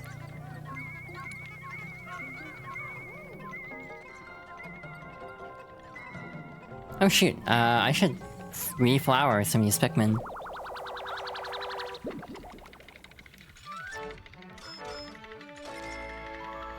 This is the Olimar Knight Shell. Olimar is totally humble and doesn't just name random stuff after himself. I think the computer even comments on it. We might go over that at some point, but there is a treasure log and you can see like various notes on it, and I think the computer does snark about that. Sub-level 4, we should have a Wally Hop that falls from the ceiling. Today was tiring, you need a quick 8-hour nap. Oh, also hi. Hello, I didn't say hi earlier. With the hydration check. But yeah, hi.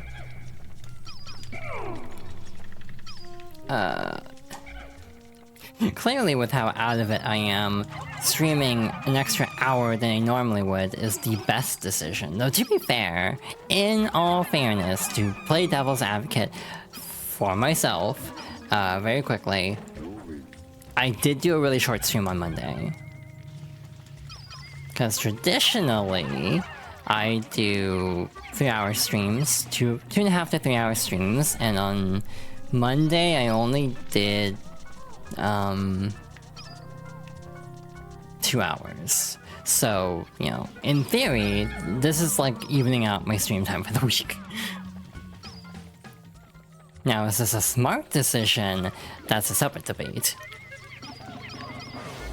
As a separate topic of discussion, potentially. Alright, so this drops a crystal. Hi. Both are right next to each other, so the radar was having a time.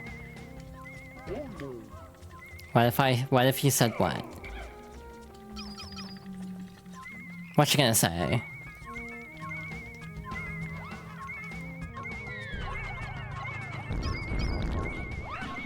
Oh, that's gonna kill, isn't it? Yeah.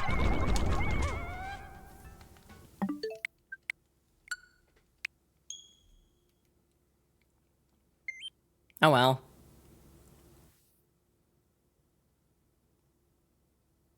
Never mind. What were you gonna say?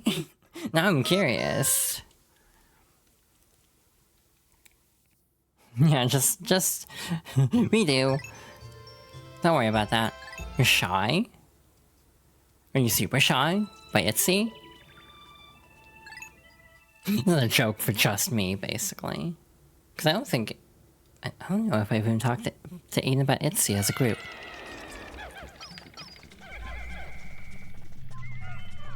Hello, Mr. Honeywisp. Oh, thank you. Maybe the universe was saying it's a good thing that I died. Super Shy's New Jeans? Oh. Which song am I thinking of then? That's definitely Itzy. Oh my god, I see. I'm a fake fan. Need to turn in my K-pop card, clearly.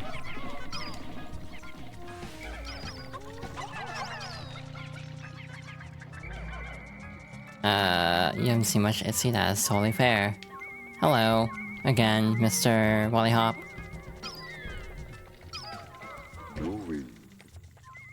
Alright, let's try this again, and hopefully not get bodied this time. Got the sun, okay, we can go all out. Neat. That's the hard part then. Now we just need to find the glint beetle, which will not be that bad. It's like Just Shy or something. It's like, I swear there's a song by Itzy with an, like, song about Shy.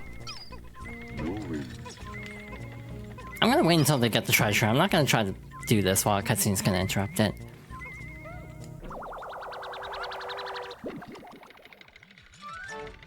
Again, the weird part is people just assume I know a lot about K-pop. I really don't.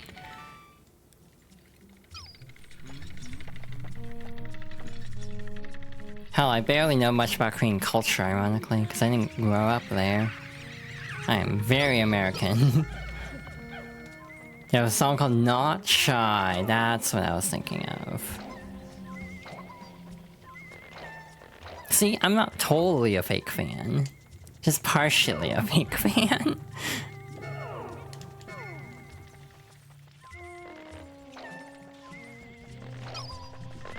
Yeah, no, never really listened to Itzy much.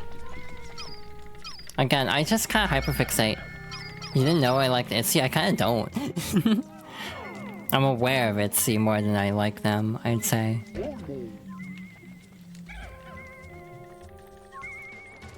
Hello, Mr. Glint Beetle. There's the Flint Beetle and then the Glint Beetle. Glint Beetles traditionally have treasure. I think always, actually. I can't think of a time when they don't. How is this giant-ass crystal inside this tiny little bug? How does that work? Probably very painfully, is the answer. Why is there just a dead end? Hello. Well, that's just nectar. I mean, that's helpful, because we have purple Pikmin that are unflowered, so we should probably use this. You know them, but never really listen. Yeah, that's kind of me with a lot of K-pop. Like, really, what K-pop groups have I heard the most? Right now it's Idol, for sure. See, my brain earlier was gonna be like, what if I just, like, quickly, like, booted up the song that's, like, for the collab? But I'm like, I think I'd get in trouble for that copyright-wise, so I'm not gonna do that. As much as I would enjoy it.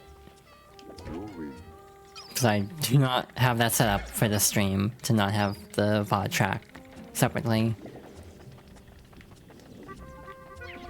My favorite thing is when another type of Pikmin gets interspersed with your yellow Pikmin, and you just hear a zap sound and a Pikmin dies. Like, oops, a red Pikmin got in with the others. My bad. But yeah, these candy pop buds will always respawn. So, what that means is... we can just do repeated runs of this dungeon and just get more and more purple Pikmin this way. So yeah, that is a way to actually get purple Pikmin really quickly. That's a bomb! Hey, so this is the fun thing about Pikmin. I have a white Pikmin with me. I was like, wait, why do I have 31 Pikmin?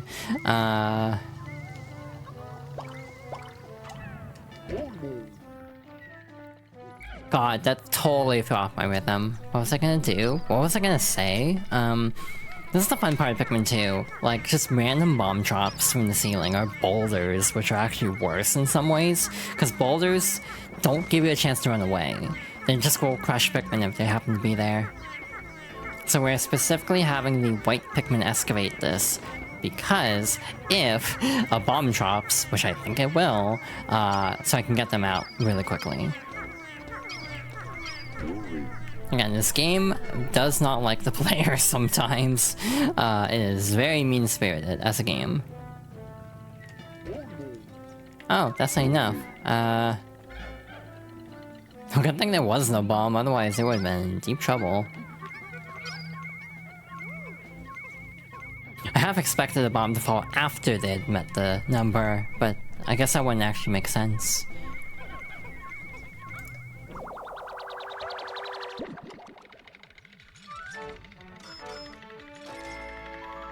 Alright, 2 more floors to go. There should only be 1 treasure here. The Anxious Sprout, just like me for real, for real. Wow, this cave is dark. That's a dead end. This is like one of the darkest floors. I don't feel like most of them are just like dark. Oh yeah, the bombs do hurt enemies too, so that can actually work to your advantage. Like, right now it's idle, and I've done kind of a deep dive. I used to listen to Girls' Generation a lot, and by a lot I meant I would listen to just Genie, and maybe the boys occasionally. I don't really even listen to G. I don't even think I listen to G that much. That's like their most famous song. I very much just sit in a bubble with my music tastes. I just will loop the same music over and over again and not diversify.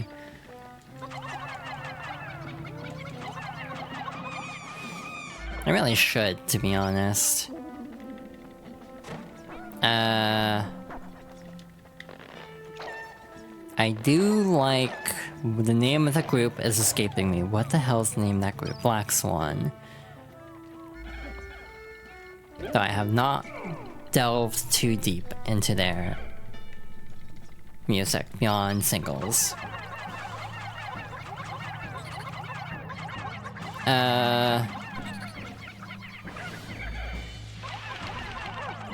fire effect is really good. The way it kind of like distorts the area around it. That's really cool. Again, like, I kind of feel like the GameCube has a few games that are like, damn, for a GameCube game, this looks really good still. And I think Pikmin 2 is actually one of them where a lot of the graphical effects still hold up pretty well. Obviously, you wouldn't confuse this for like a next-gen game or anything, but I think for what it's worth, for what it is trying to be, I think the game still looks pretty good. Watch as a boulder. Shit, that was a bad time for misinput. Yep. I accidentally hit Y instead of B.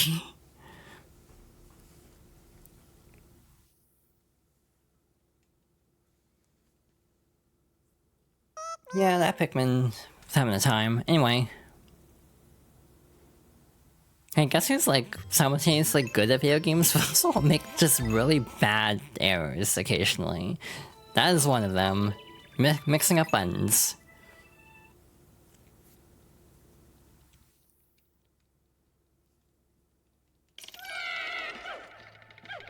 Well, at least we have this right away.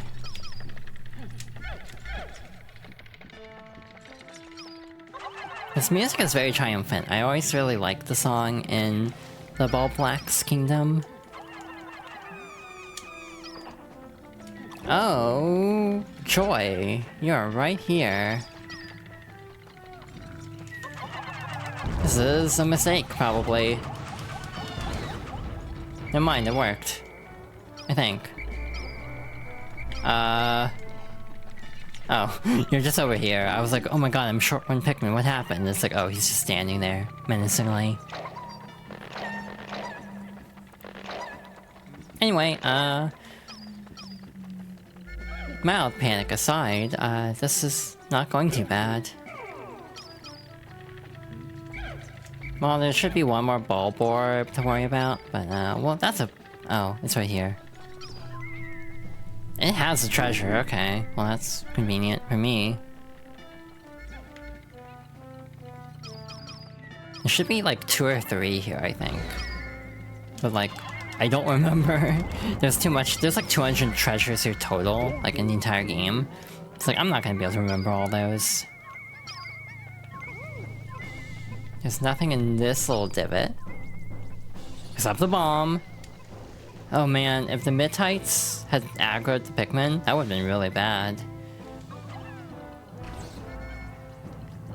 Luckily, they didn't react. I don't know if purple Pikmin don't react or not. But they didn't. I'm glad, because they would've all died. Because the bomb would've probably caught them. How many sub-levels are this? In this, there's only one more after this. Listen, Aiden, I promise I'm trying... I promise I'm not completely irresponsible. Just mildly irresponsible.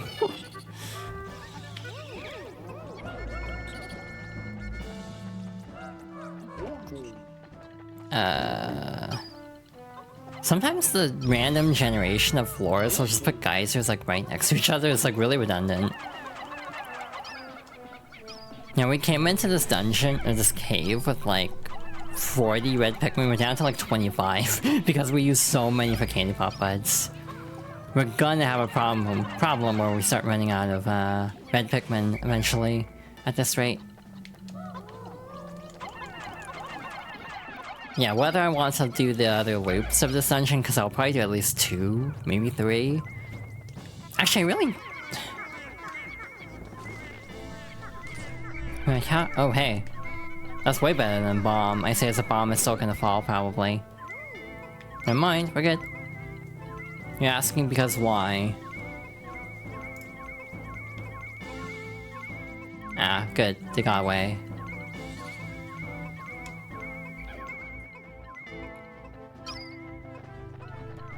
Yeah, I really don't need to loop it 3 times. I can might get away with 1. I might just do that now. Oh my god, that Bulbor is having a time.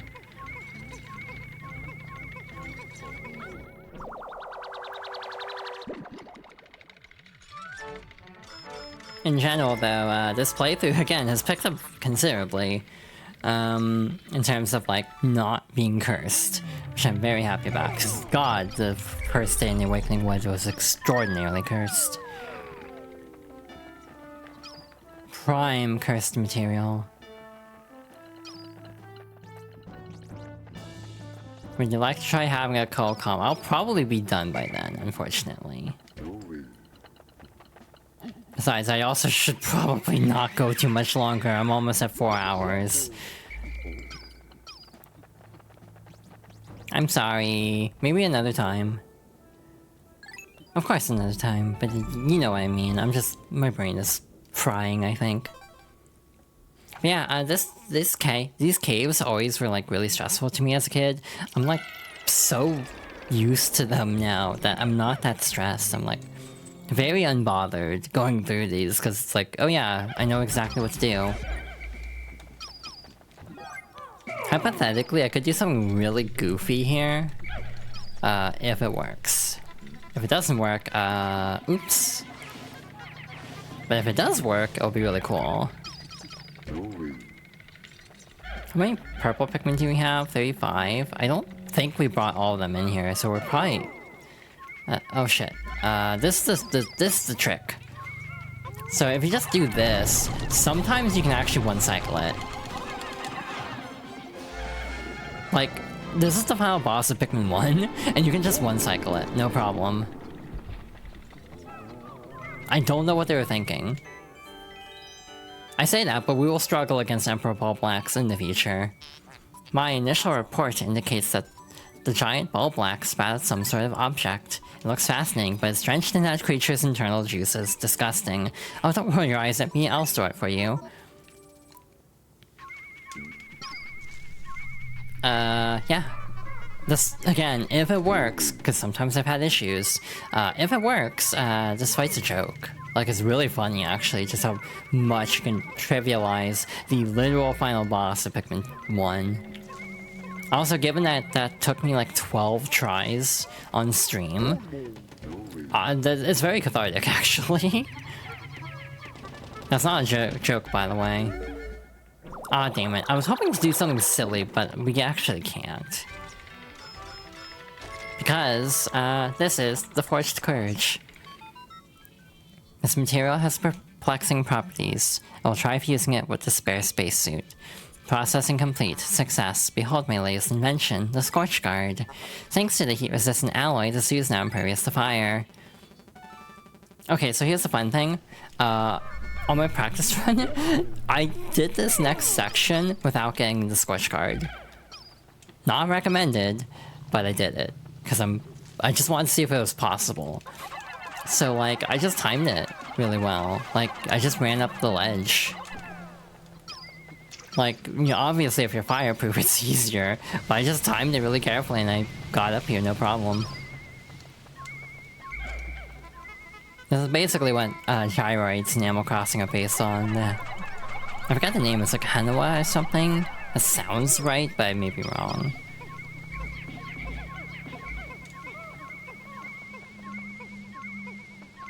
Haniwa, gotcha. Hey, see, I remember things sometimes. Occasionally, I can lock in and actually remember things.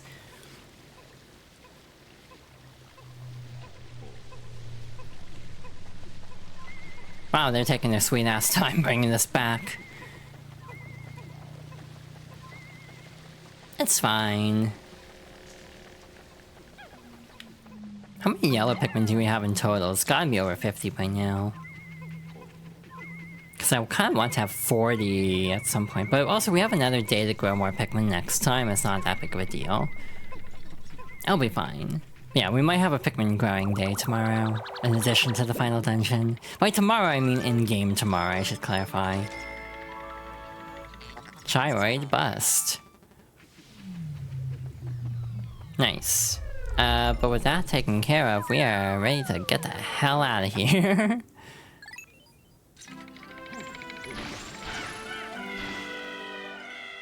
Alright, so that takes care of another cavern, and no Pikmin lost. Hell yeah. We got 10 minutes from when I said I was gonna stop. I'm gonna do one more run. Do not judge me, please. You can judge me. I can't stop you. And frankly, I probably deserve to be judged for this.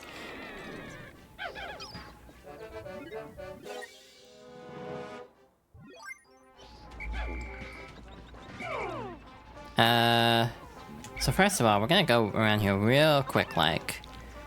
Just grab a few pellets, because god, we're gonna need more red Pikmin eventually.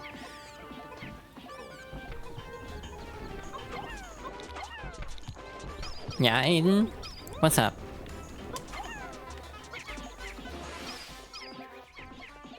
Listen. You're talking to the gal who will stay up till like 6 AM talking to you about K-pop. Like, I don't know why you expected responsible life choices from me. That sounds really bad out of context, I'm sorry.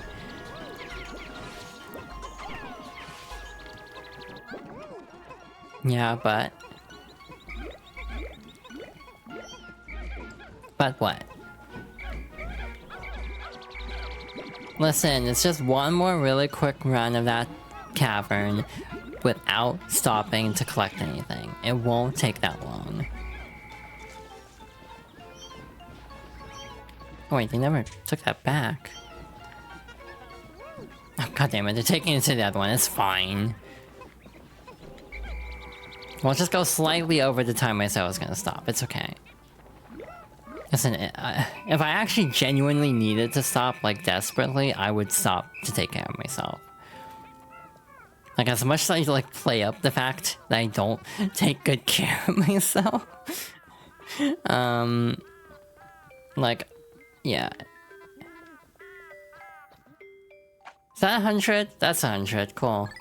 One was really lagging behind, so I wasn't sure if he would have gone disconnected from the party. You wanna yap? Oh. Listen, I'm almost done.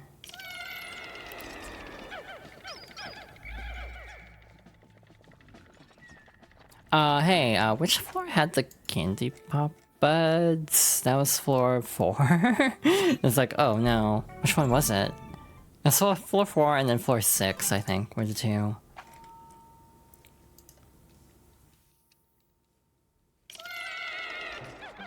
Again, I'm doing pretty good for having like 5.5 hours of sleep. This gave me a second wind, I think.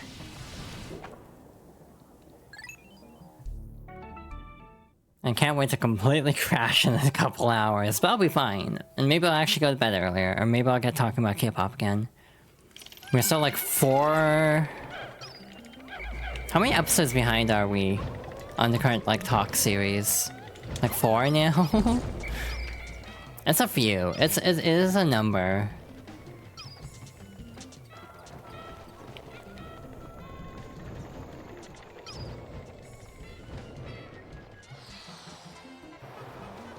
I'm just gonna leave him here.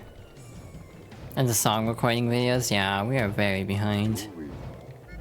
Well, this blowhog's just being a jerk, okay. I'm just gonna get the hell out of here. I'm not gonna bother.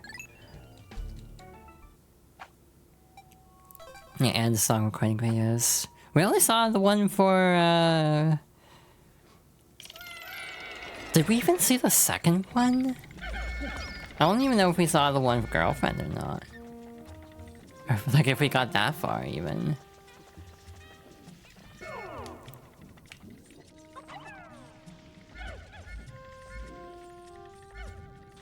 You're not sure? Yeah, I genuinely... what if a non-yellow Pikmin had come along with us? They would have been, fried Pikmin. I'm sensing a... problem. Am I... misremembering how this floor works? Or am I going the wrong way? Because it doesn't... Oh wait, there's more over there. I'm being a silly. Nope. This little white Pikmin cannot come along. They will die.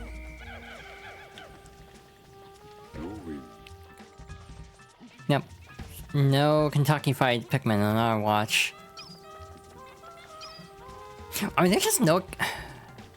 Wait, what the hell? I could have sworn... It could have just been a bad seed. This genuinely happens sometimes, where the thing you want to find didn't spawn in. I want to make sure, because I could have... Because I did this. On my practice run, I went through the Bulblax Kingdom like 3 times to get purple Pikmin. Where are the candy puppets?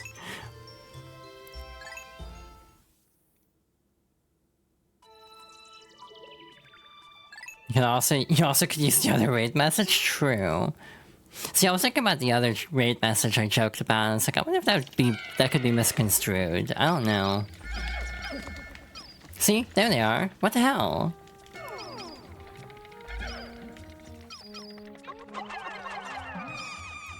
Like, actually, what happened? Like, why didn't that spawn in? I'm very confused. If the person you raid knows Pikmin, it'd be fine.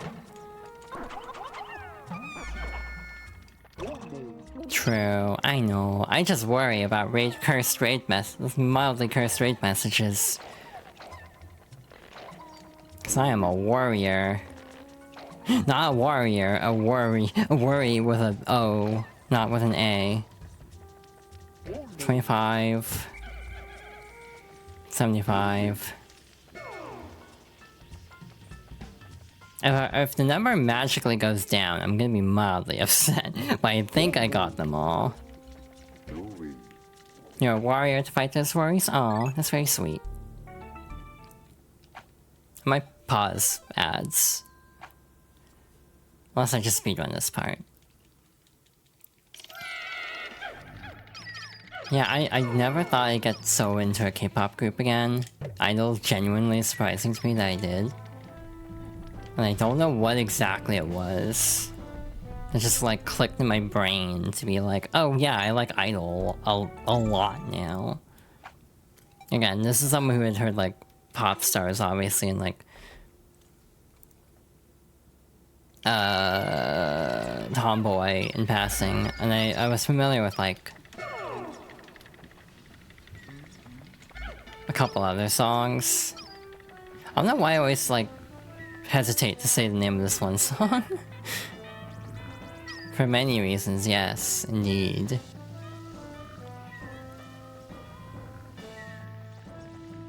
Oh, that is just a big explosion. That's the red candy pop bud. Where's the purple candy pop bud?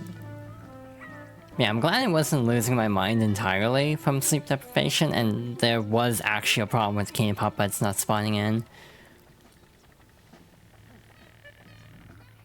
Like, see, I'm not losing my mind.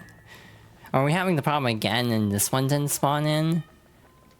Because I think I combed the whole place, and I didn't see the other purple. This game is just determined to make this like, oh, I'm only gonna go a little bit longer, take a lot longer. Because of course it is. I don't know what I expected. I'm just gonna preemptively hit this button here.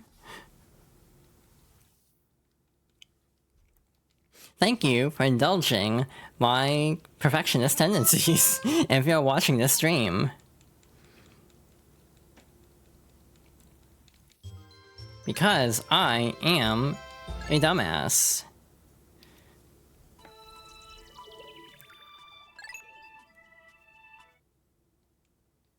Now, actually, this is not that bad. Pikmin 3 is gonna be weird, because Pikmin 3 is a game I actually don't know very well. That's like gonna actually be kind of stressful, trying to do Pikmin 3 like this. Unless that candy pop. No, wait, I got both. What the? Nope, there it is. What the? Why is this game like this? I love Pikmin 2. I'm gonna say it anyway. Why is this game like this?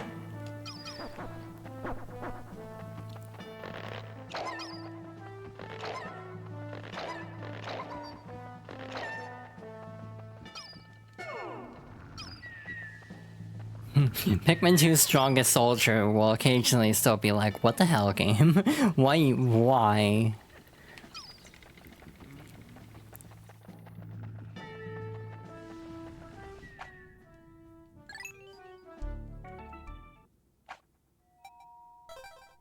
Actually don't know if I'm Pikmin 2's strongest soldier now that I know why.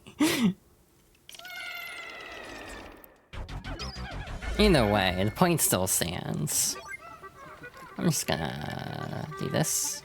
We might have to do a second run of another dungeon in the future to get enough purple Pikmin for this, as a heads up.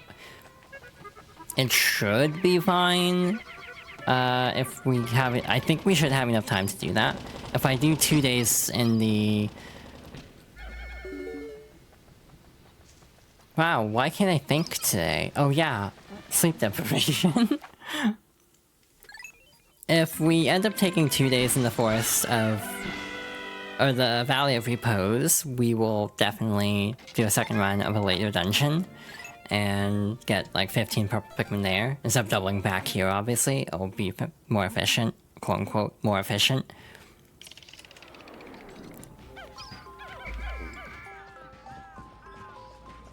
Can I actually flower these purple Pikmin in time? It is playing the end of day version of the song, so they kinda need to pick up the pace here. Damn it, there's one that did not get nectar. There we go. Smooth like butter.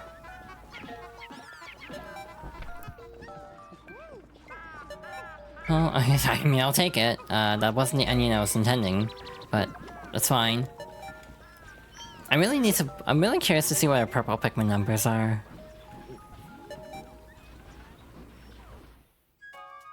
Don't need no usher. Oh, right. What'd I say? Did I make another butter joke?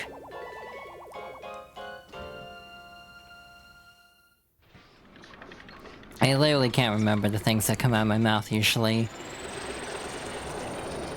Which is great when you're a streamer, not being able to remember the things you said. That will totally not haunt you in the future.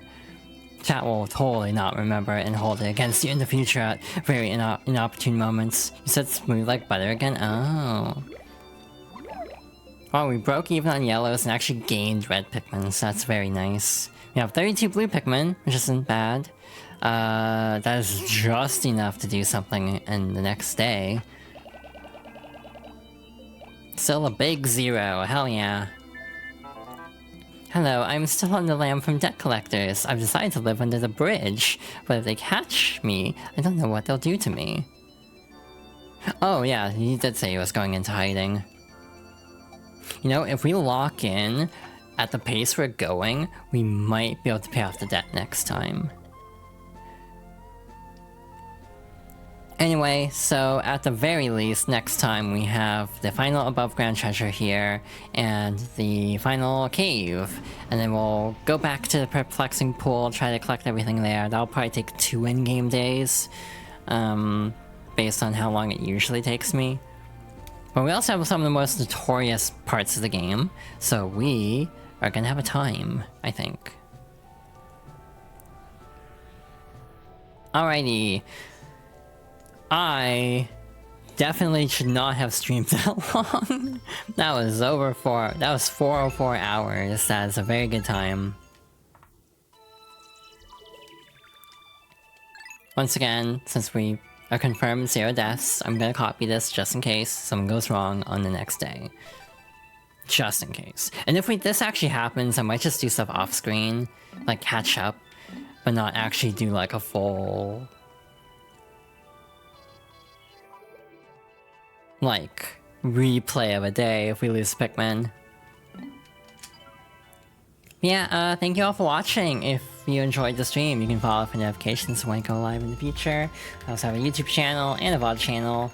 YouTube channel is for like Let's Play style edits of streams, and the VOD channel is for full streams minus the intermissions. You will not hear all the Discord pings probably, unless they are still in the part where I was actually talking.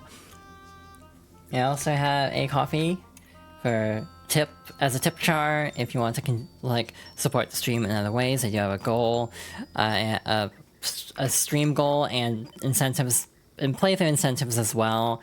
I am planning to do like a full like fundraising stream sometime next month, but we'll see if that actually happens. I have a throne, but I'm actually not sure if I'm gonna keep it or not, just because it doesn't feel like it's gained any traction. So I might just not worry about it. I also have a Blue Sky for posting when I go live, and also reposting a bunch of stuff. Yeah, with that being said, thank you all for watching. This was a lot of fun.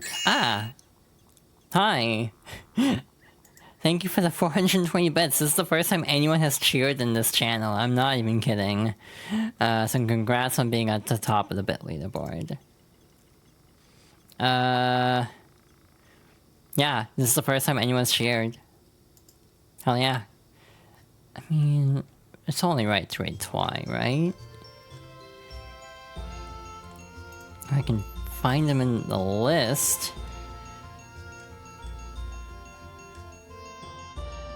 There we go. Heck it.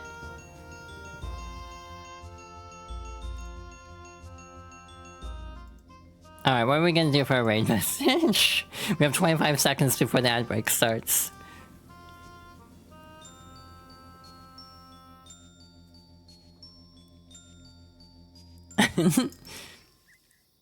Oh my god.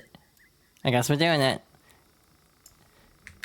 So I guess this is gonna be our raid message. Or you can do both, like, depending on which one you want. I think the first one's funnier, personally. But yeah, you can do either. Both are very funny. Yeah, thank you all for watching. Next stream should be Monday. We'll probably continue Pikmin 2, because again, typically, Monday is the favorites day. But because I did a normal last phone, I ended up doing it today. Also, oh my god, this was a 4-hour stream. I'm perishing. So I'm gonna go rest. But I hope everyone has a good rest of the day. Good weekend as well. Best wishes to everybody. And I hope to see y'all in the future. Yeah, take care everybody. Good night.